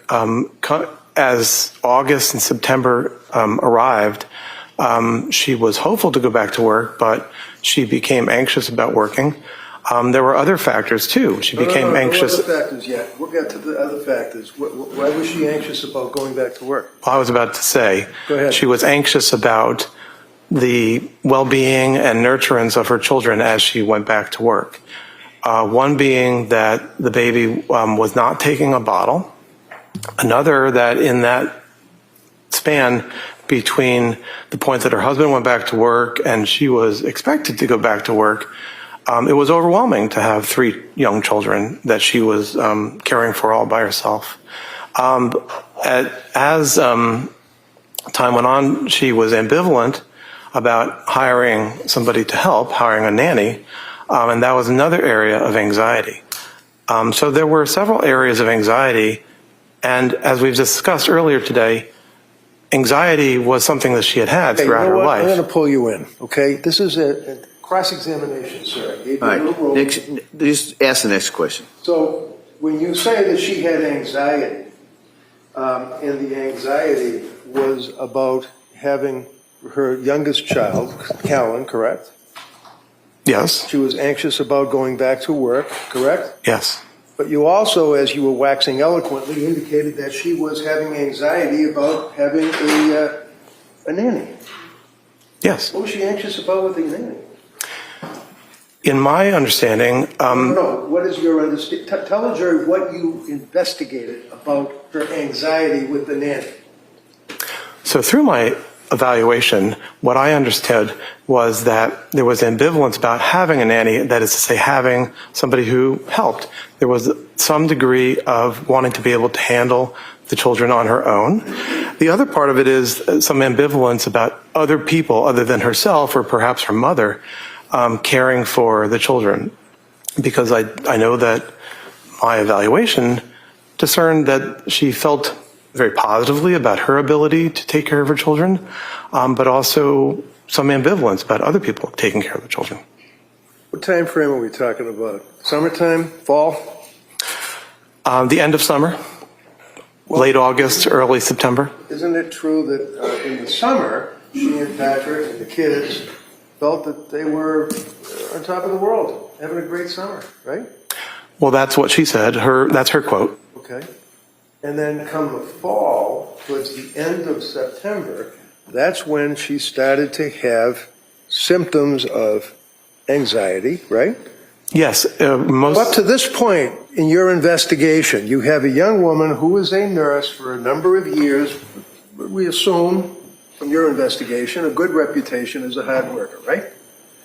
I can't hear you. I'm sorry. Yeah, one of the things that you had mentioned is that she was, how about exercise? Did she like to do exercise? Yes, in the past, exercise was her. Yes, right? Yes? Can you repeat the question? Sure, I can repeat the question. I asked you, sir. I'm objecting because he's interrupting the witness and not letting him answer the The question called for a yes or no answer.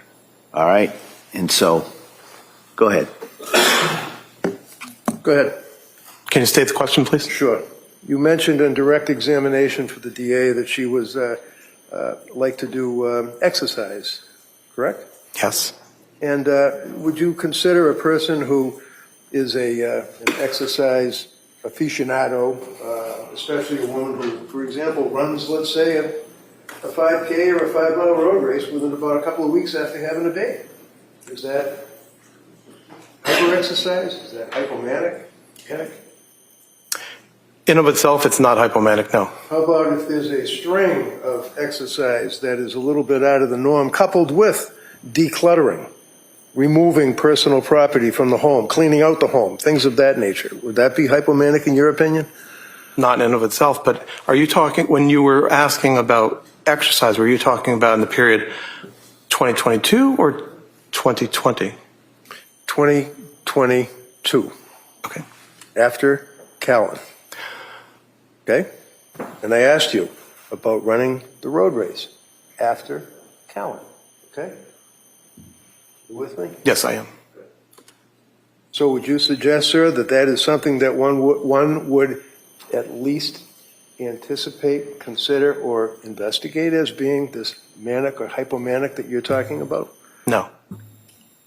So, by the way, one of the questions that you were asked, sir, is that when you got involved with investigating this case, do you recall that from the DA?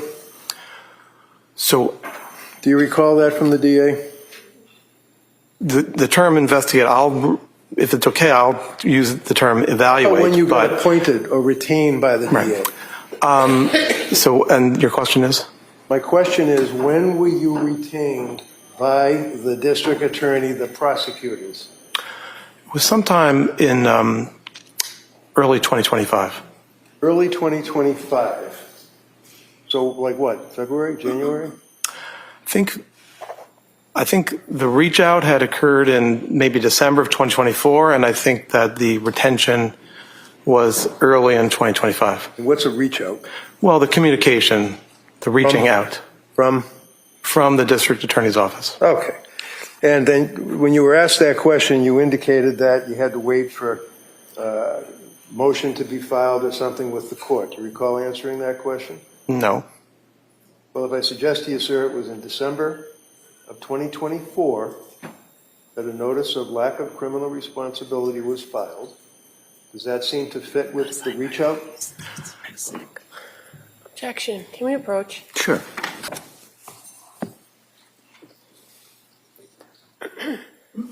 All right, counsel. Thank you, Judge. So, your understanding of the procedure is that a notice has to be given to the court that a person, like Lindsay, is raising the issue of criminal responsibility, correct? I imagine that's the case, but I don't know the procedure here in Massachusetts in that regard. Okay, you don't know the procedure? The procedure for making notice? Right. No, I do not.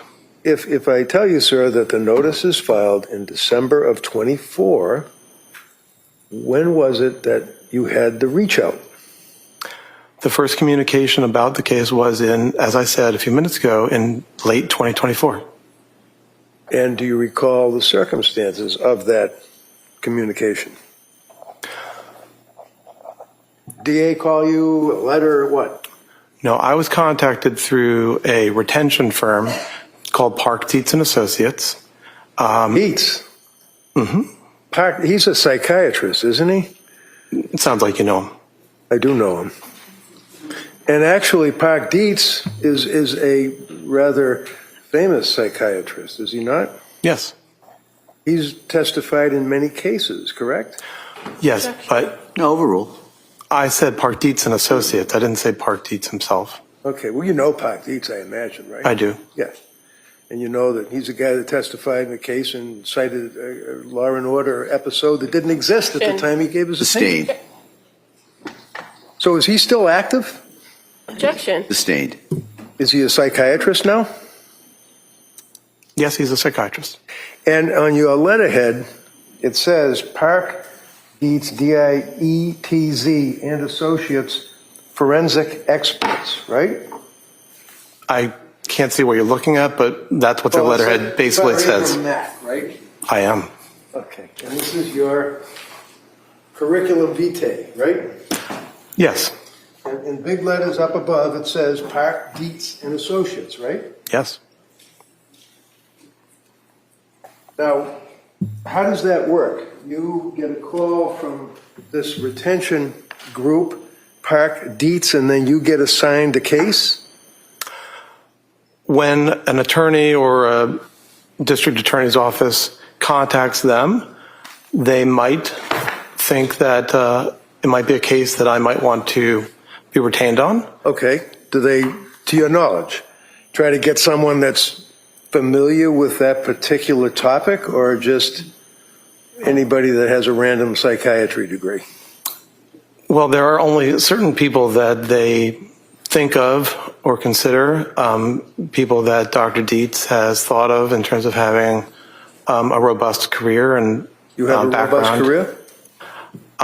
I've been active as a teacher and as a clinician over about 20 years, and I've been a full professor at Penn and Jefferson and Georgetown.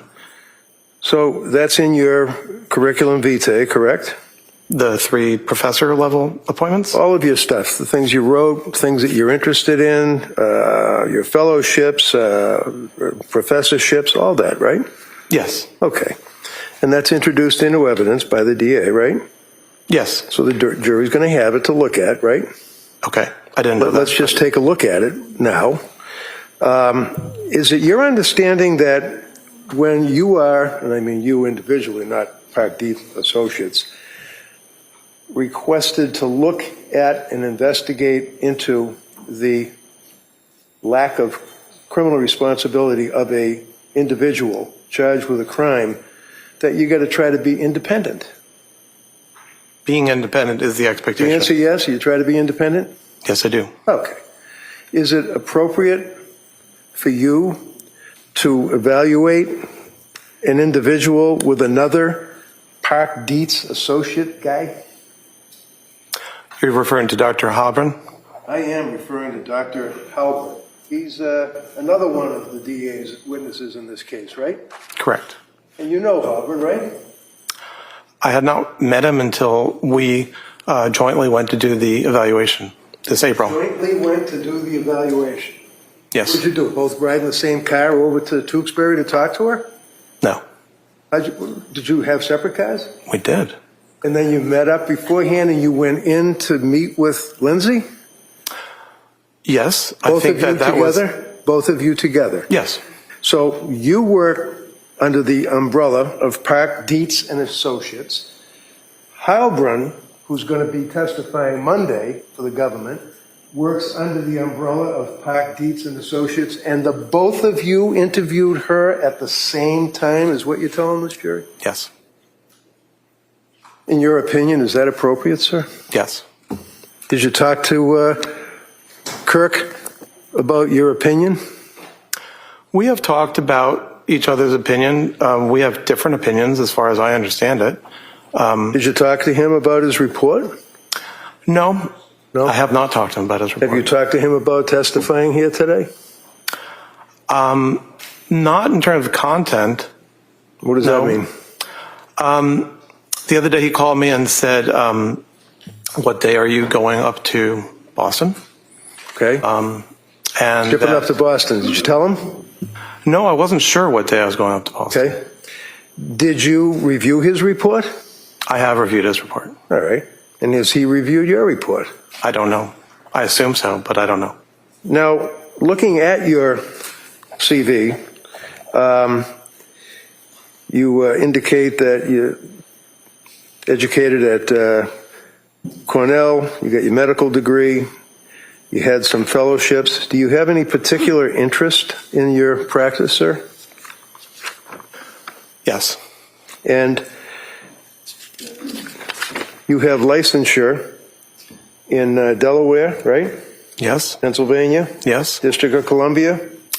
Not at the moment. It says 2005 to the present, but not anymore. Well, I'm not sure what date that CV is, but I allowed my DC license to not be renewed. Maryland? Same, I let it not be renewed. New York? I actually renewed that recently. Massachusetts? No, I haven't had that since I left here. South Carolina? I haven't renewed that in many years. Connecticut? Same, Virginia? same. So what does that mean, that you have licensure? Does that mean you can be a psychiatrist in these states as long as it's active, or what does that mean? Licensure means that one can act as a physician when your licensure is in effect, yes. Okay. And as far as professional and scientific societies, you belong to the American Academy of Child and Adolescent Psychiatry, right? Yes.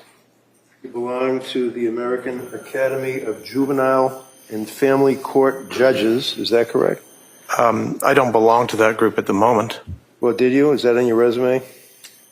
Yes, there was a moment when I was the representative from the American Academy of Child and Adolescent Psychiatry and the American Psychiatric Association and also the American Academy of Psychiatry and Law, of all three, to the National Council of Juvenile and Family Court Judges. So at that point, I was a member of the National Council. So I asked you about your interests or focus as a doctor. Would you agree, sir, that one of the things you put down is that you were involved in ad hoc reviewerships in the Journal of American Academy of Child and Adolescent Psychiatry, right? It does say that, yes. And then American Journal of Addictions? Yes. Pediatric Quality and Safety? Yes. That's dealing with little kids, right? Pediatrics? Well, at the Children's Hospital of Philadelphia, we see patients up to 24. Okay. At Nemours, I believe up to 21. So you also express interest in child psychiatry. This comes under academic responsibilities. Child psychiatry, right? Yes. You have been involved in the doctoring course for first-year medical students, right? Yes. Supervision of adult psychiatry residents, right? Yes. Clinical evaluation, Department of Psychiatry, dealing with children and adolescents, right? I'm not sure that last one that you read, but... Number 8 on... No, but what does it say in its entirety? Ongoing clinical education of PGY3 residents, Department of Psychiatry, Georgetown University Hospital, Institute for Children and Adolescents. Do you mean Regional Institute for Children and Adolescents? Resume, I don't know what it means. I'm just wanting to make sure I'm responding to your question. Do you have it with you? I mean, you can look at it. The Regional Institute for Children and Adolescents was a residential center in outside the Beltway where I served for 3 years. Okay, the focus nevertheless is on children and adolescents, right? Not at that time. What you mean when I was at Georgetown? I'm just looking at your resume. Okay. How about lecture of patient safety and quality improvement in child and adolescent mental health? Is that something that you were involved with as a lecturer, sir? Yes, about Okay. patient safety and quality, yes. Answer is yes. Yes. Just make it quick. You were a lecturer on a morass returns, adolescent cannabis, doubles lettuce, and other hallucinogen use, dealing with what, pediatrics, kids? Yes. Okay. You also did, under lectures by invitation, that you've been involved with lecturing on wither psychosis in adolescents, right? That was the title of a paper I gave, yes. So the answer is yes, right? The answer is I gave that paper, yes. Okay. Adolescents accused of murder or manslaughter, right? Yes. Okay. With the psychosis, adolescent killers, a couple of years later, again, maybe an update, right? Right. Divorce for the clinician, right? Right. Divorce legal process and medical, social, and psychiatric sequelae, right? Right. Killer adolescents, drugs, school, and the courts, right? Right. Jumping ahead, 2014, for example, you had the morass returns, adolescent cannabis and other hallucinogens, right? I imagine, yes, I don't know exactly which one you're looking at, but that's the title of a lecture that I was giving. Childhood development and psychopathology, right? Is an interest, right? It is an interest, yes. Childhood development, again, in psychopathology, lecture to the United States Department of Justice, right? Yes. Lecturing to the United States Department of Justice, Department of Immigration, right? Yes. Cognitive bias think tank is another one of the lectures that you gave. Is that correct?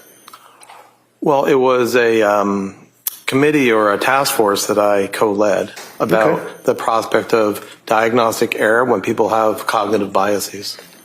And what's a cognitive bias? Just curious.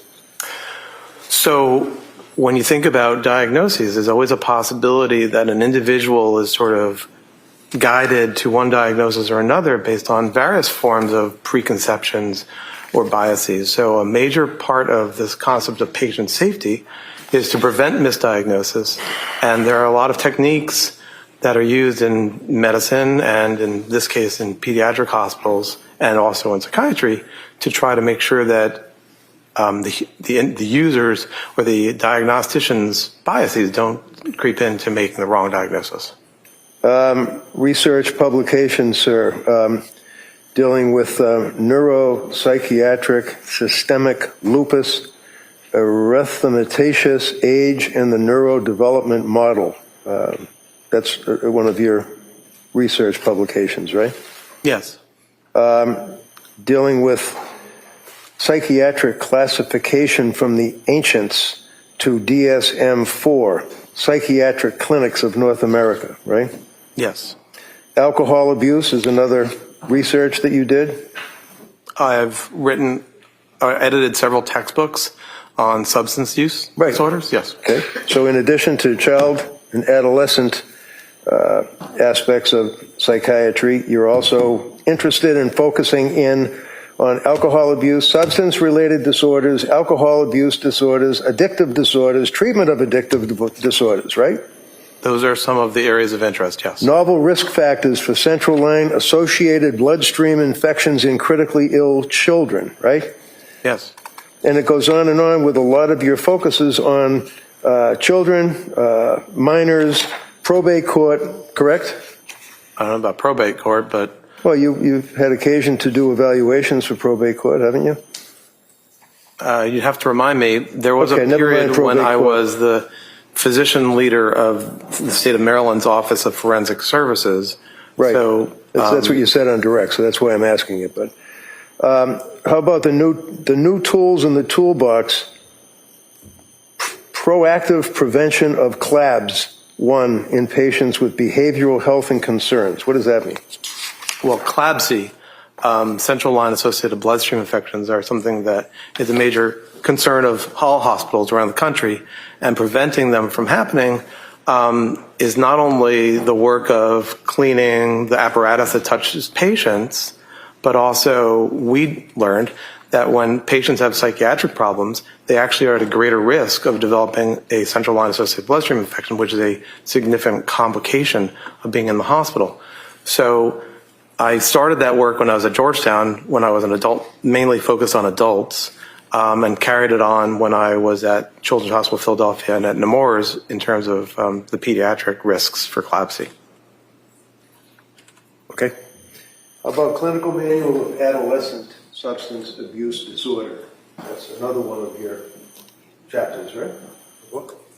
I don't think I wrote a book about adolescent substance use. Number 29, MAC AA, Clinical Manual of Adolescent Substance Abuse Treatment, Journal of Psychiatric Practice. Nothing Yeah, wrong with it. that was a chapter, not a book. But yes. Okay, but nevertheless, your focus and your interest is on adolescents that like to smoke weed and drink, right? No. Okay.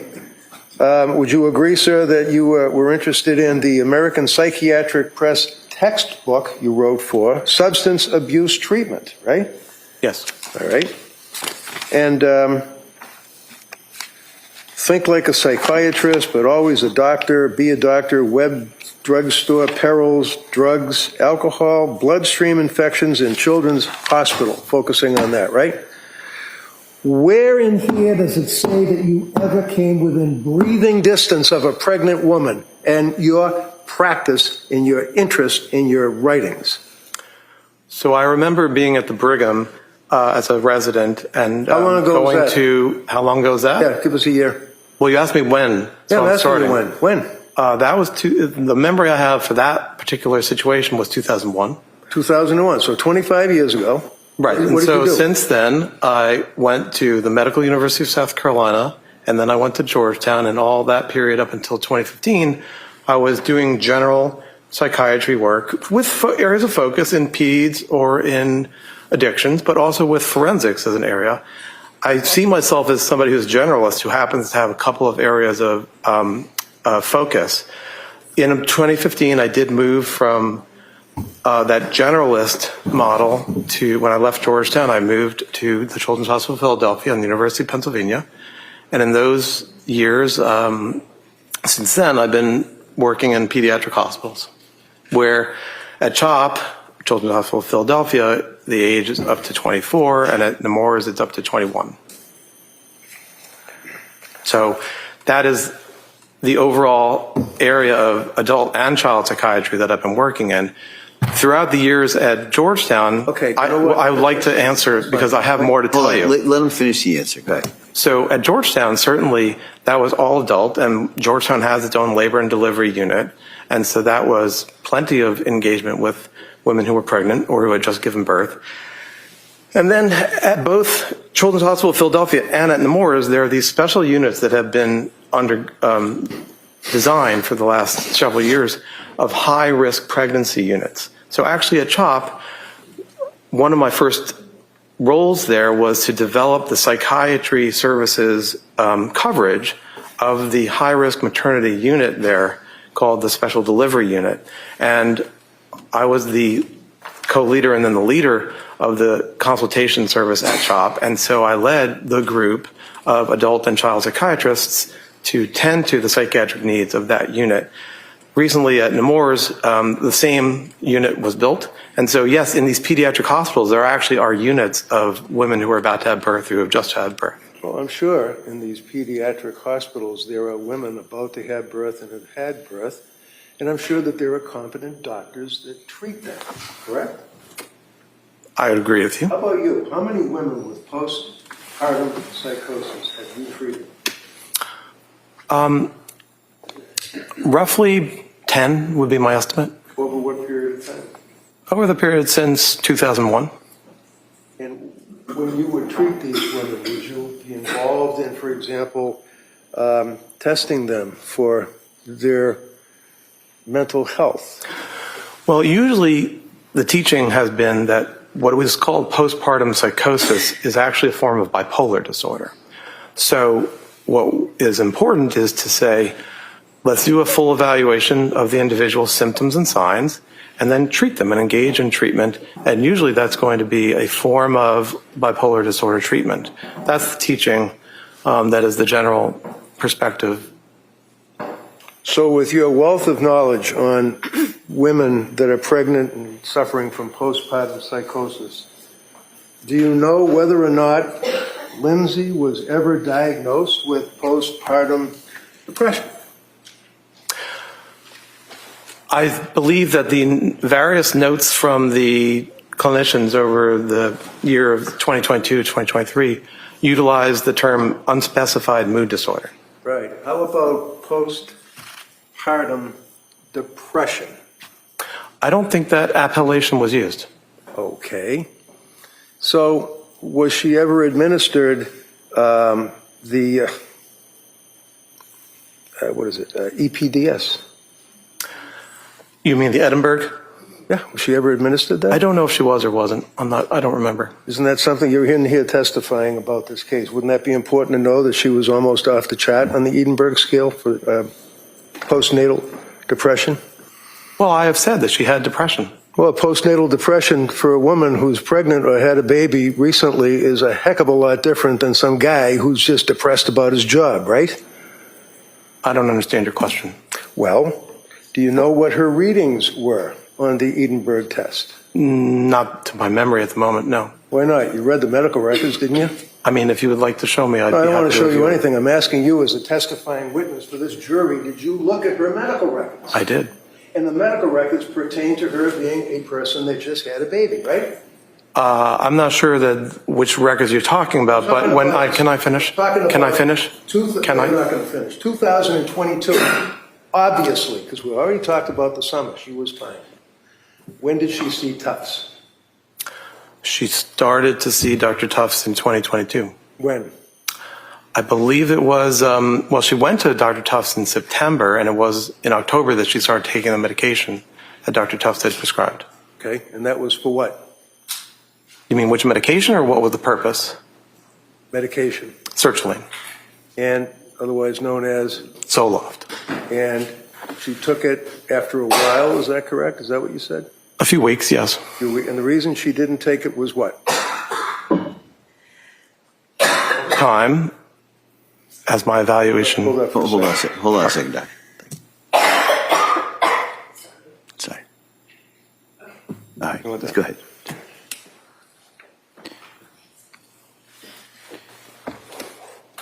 You want him to re-ask that question?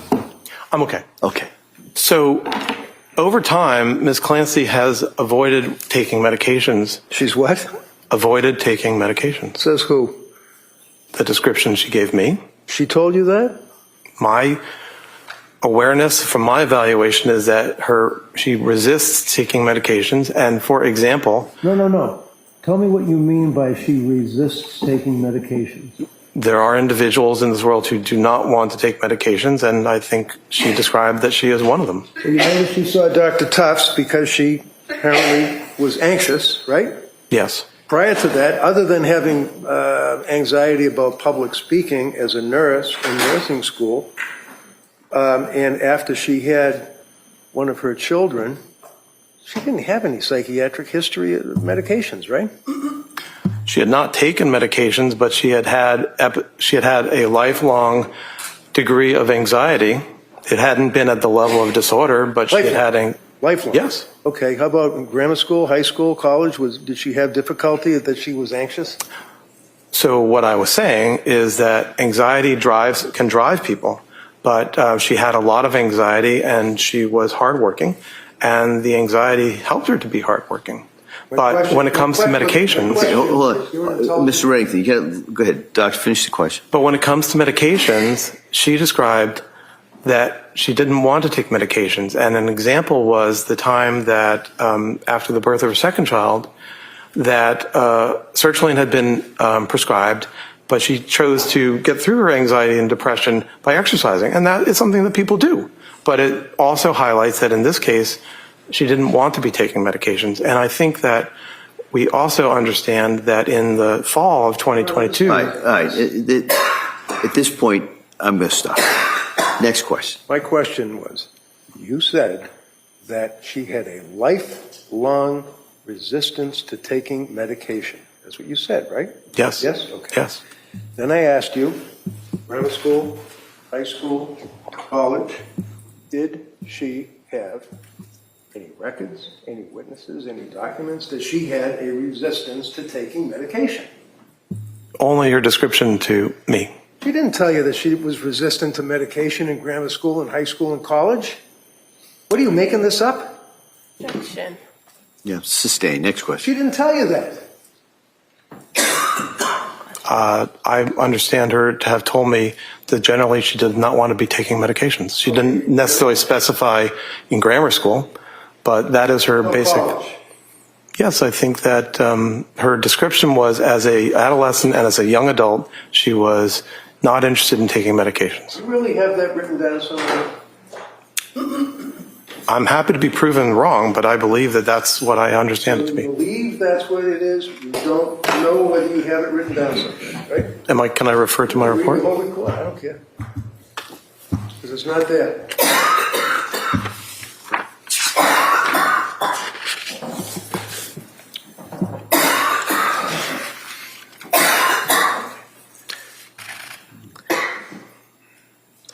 Well, on page 8, what I had written was, Ms. Clancy's reluctance to take medication generally was accompanied by her concern for medications entering her breast milk. So the general... Breast milk, she's pregnant. Come on. That's the only time that she indicates that she did not want to take, except for benzos, medication because she was breastfeeding, right? I don't agree. I'm happy to be proven wrong, but my understanding is that she described that she generally did not want to take medication, All right. benzodiazepines included. Let's not guess, all right? Let's look at Dr. Mack's report, okay? Medication history. During the period before January 24 or 23, she was taking several medications, and that would be Tufts and Gelada and all the rest of them, right? Okay. Is that right?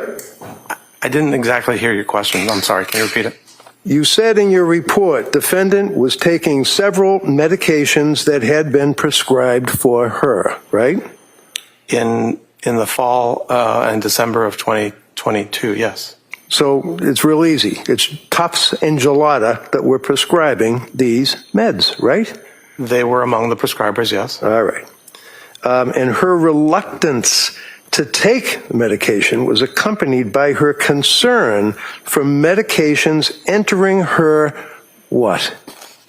I believe it says breast milk. Breast milk. Okay.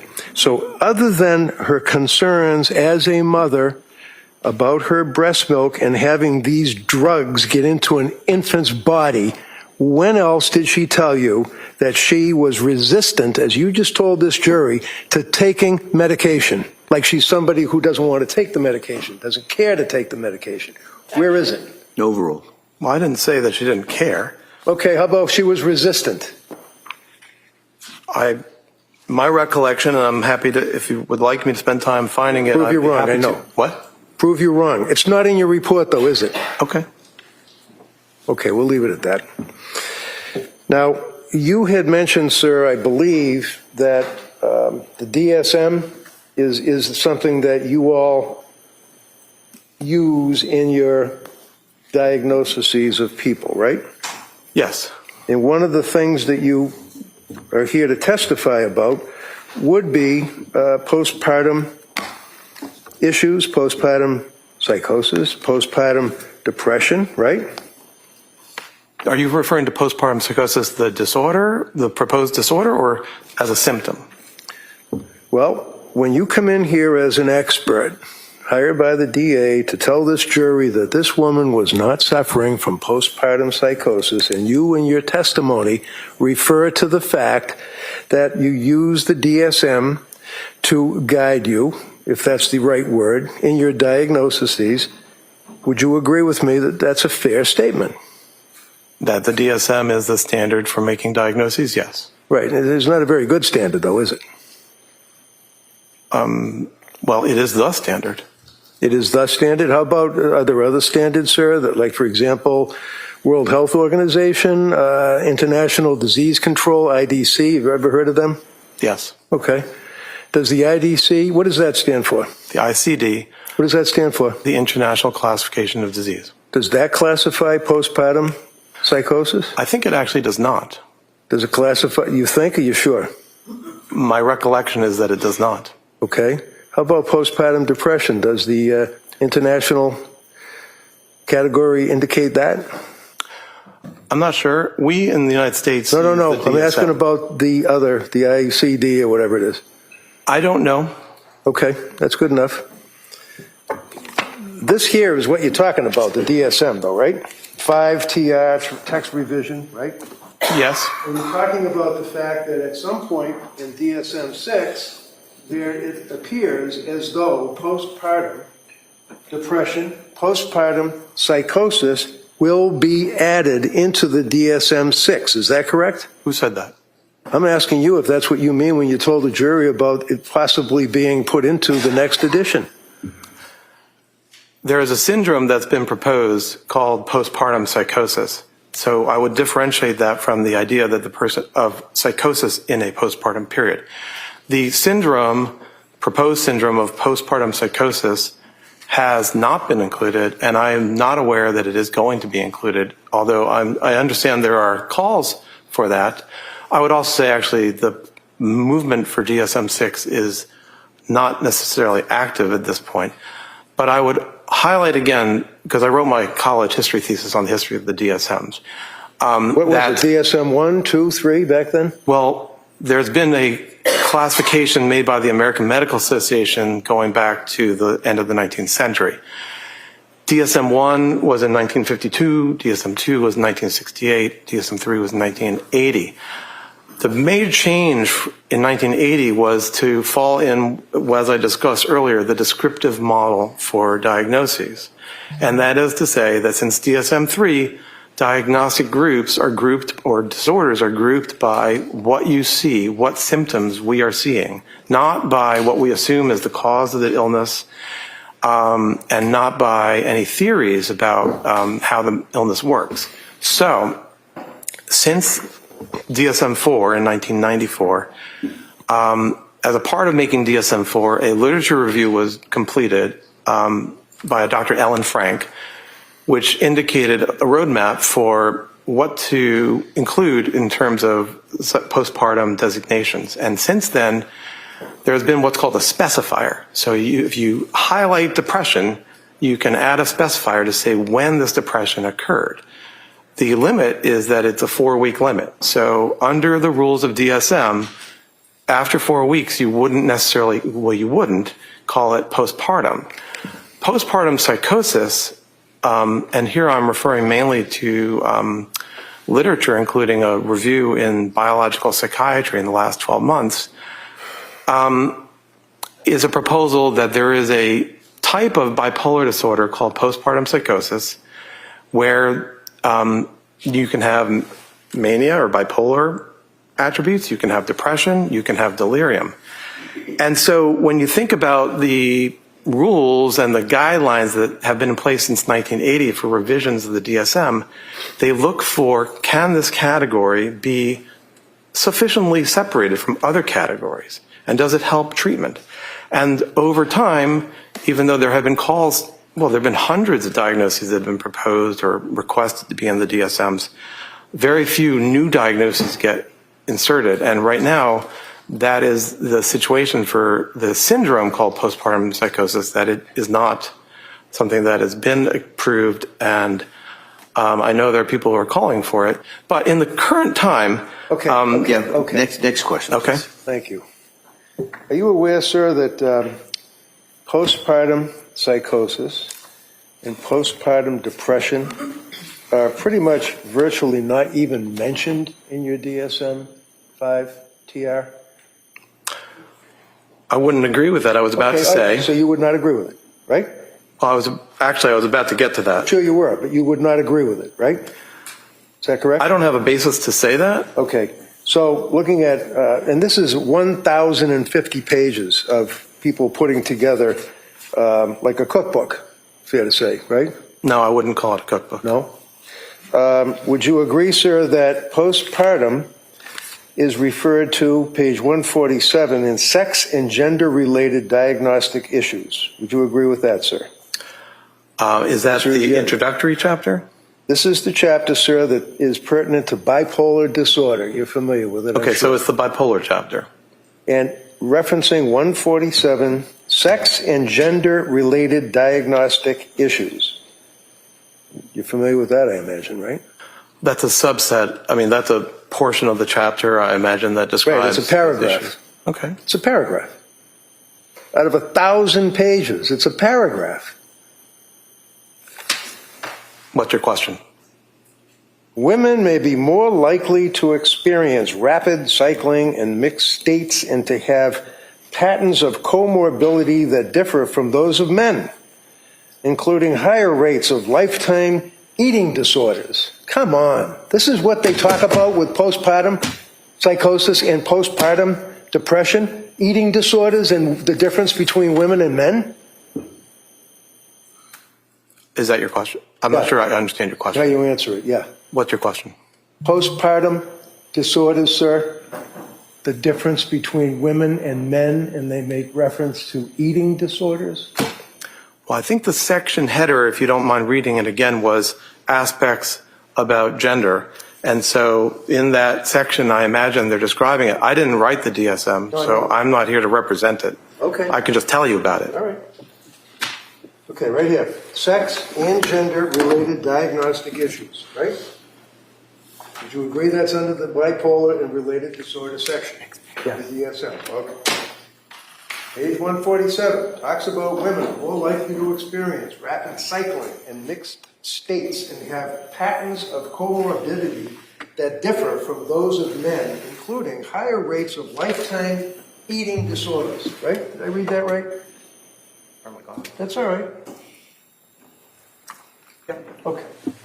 And then it goes on for the rest of the paragraph that women with bipolar 1, degree 1, or 2 disorder are more likely to experience depressive symptoms than are men. Did I read that right? Yeah. That they, meaning women apparently, have a higher lifetime risk of alcohol use disorder than men.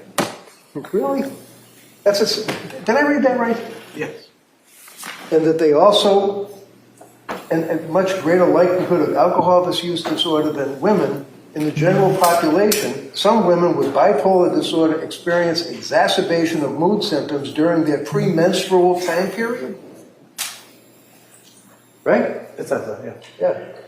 And that this has been associated with a worse course of illness. Many women with bipolar disorder also report severe emotional disturbances during perimenopause when estrogen levels are decreasing. Did I read that right?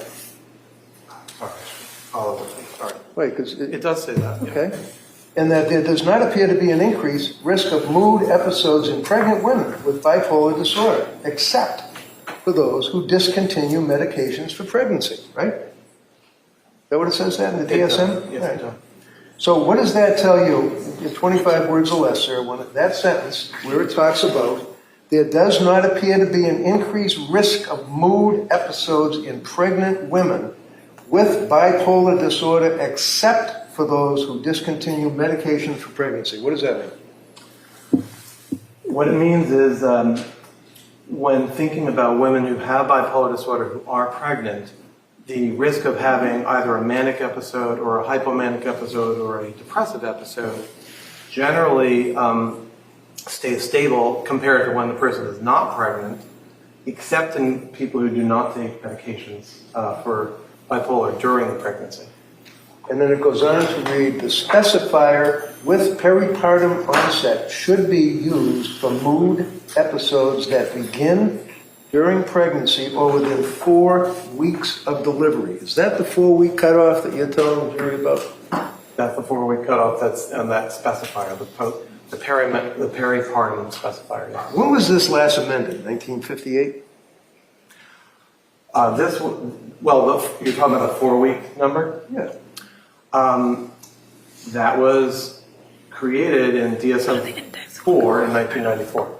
And how about the World Health Organization? What's their cutoff, using that term? I don't know. How I can about tell the- you that how the about the- proponents Go ahead. of postpartum psychosis, the illness, utilize, I believe, 12 weeks, maybe 6 weeks, but not more than 12. How about the, what is it, IDC, ICD? The World Health Organization's international If classification. I tell you it's a year, would that mean anything to you? It's not 6, maybe 12, it's a year. Does it mean anything to me? Yeah, does it mean anything to you? With regard to what? It's a year. You're talking about 4 weeks, but they're referring to a year. Well, Like, the you're- distinction between the ICD and the DSM is substantial. The DSM, All right. Mr. Reddington, why don't you ask a question? Thank you. So would you agree with me, sir, that the way that women are treated postpartum, after having babies, prior to having babies in Europe is a heck of a lot different than we treat women here, right? Objection. Sustained. So that paragraph that we just went through, we're talking about sex and gender-related diagnostic issues, right? Yes. They mentioned the words postpartum, period. They mentioned, I don't mean period like the end of the sentence, I mean postpartum, period. They mentioned that, right? Yes. And I read that correct. That's a paragraph, right? Yes. And then out of the 1,050 pages, we can then go to another, page 156. Sex and gender-related diagnostic issues. And it makes reference to the gender ratio for bipolar 1 disorder, right? Okay. Would you agree that the gender ratio for bipolar 1 disorder is equal between women and men? Yes. And does it then go on and say that bipolar 2 disorder are mixed, differing by type or sample? There is little or no evidence of bipolar gender difference in the general population, and some, but not all, clinical examples suggest that bipolar 2 disorder is more common in women than in men. Is that right? It may be. As I was, because you want to look at it, or it may be because they might be wrong. well, women have depression more than men, unfortunately. And so that is something that it gets reflected when it comes to bipolar type 2. So patterns of illness and comorbidity, however, differ by sex, with females being more likely than males to report hypomania. Does that sound right? It sounds right. And that women would have mixed depressive features and a rapid cycling course. Correct? That sounds right. And childbirth may be a trigger for the hypomanic episode, which can occur in 10 to 20% of females. In non-clinical populations, most typically in the early postpartum period. Does that sound right to you? It sounds, I mean, you're reading it, so I agree. Yeah. Okay. Okay. And there's a big difference between DSM and WHO, right? I don't know the WHO's 12 months, what it refers to. When it comes to the proposed postpartum psychosis, one of the elements of the proposal is that it is particularly related to the physiologic changes that happen at the time of birth. And actually, one of the objections that that group has to the way that the DSM is written right now is that they would like it to be solely post-birth rather than one that encompasses pregnancy and birth, because it aligns with the theory that this type of disorder is related to those physiologic changes. So the timing of being closest to birth is instrumental in that proposal for postpartum psychosis, the disorder. When it's described as a disorder that occurs almost right away at the time of birth. And it is urgent. Who says that? Who? The literature on postpartum psychosis, whether it's postpartum psychosis. What literature? It's not in the Bible, right? Well, it's not in the Bible, but the reports by the people who are advocates, an expert consensus panel who are advocates for inclusion of the syndrome of postpartum psychosis. And they've been trying real hard. Let him finish. Well, he's just going to go on for another half hour. I'll finish, Doctor. Go ahead. I don't have anything more, sorry. All right, go ahead. Would you agree with me, sir, as it relates to this panel of people that you're talking about? These are the people that are trying to get postpartum psychosis, postpartum depression into the DSM-6, right? I don't think they're trying to get postpartum depression included because it already is there. In the two paragraphs that I just read? No. Okay, is there somewhere else that talks about postpartum depression? Yes. Okay, where? Well, the report mentions, and I'll find for you what are called the specifiers, where for both bipolar disorder and also for depressive disorders. There you go. Well, it's in there, but I'll find it in the book. Okay. Why don't you look for it? Why don't we do one thing at a time? Yeah, I'd like to and finish that would speaking. be, you said you're going to find it. Just find it. Okay. And then once you find it, Then we'll go on to the second part, which would be asking questions and answering questions. Okay.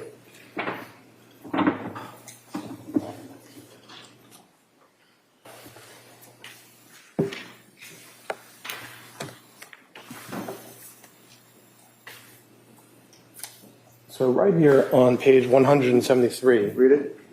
I'll describe what I'm talking about before I read it, if that's okay.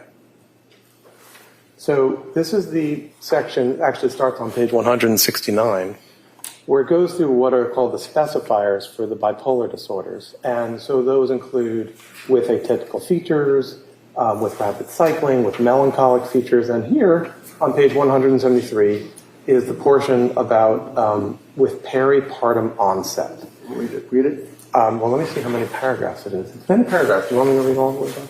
No, that's all right. Just Okay. summarize it as best you can. What I would summarize, and a similar passage is in the chapter on depressive disorders, is that it provides a way to designate that somebody's depressive disorder, or in this case their bipolar disorder, had peripartum onset. Now that's important, and they provide a lot of important information there about epidemiology and the course, and the course, by course I mean how it's going to go in terms of the disease. That's what the DSM does. Besides giving criteria for disorders, it provides basic information about course, epidemiology, and the features that the individual has. So there's a similar section in the depressive disorders. Let's stick with the section that you just pointed out. Okay? Yes, sir. You'd agree with me in a nutshell that talks about with psychotic features, delusions, hallucinations present at any time in the current manic or major depressive episode in bipolar 1 disorder, right? No, I'd have to see where you're reading from. Okay, sure, it's right here. Yeah, but that's a different portion. No, that's what you were reading from. Okay, No, so sir. how about down below here where it says with peripartum onset? Yes, that was Okay. what I was referring The to. specifier, what's a specifier? So the system has a way where we can emphasize features of a person's illness. Remember, as I said, the groupings in the DSM revolve around the major psychiatric symptoms. So this is the bipolar chapter, there's a depression chapter, there's an anxiety chapter.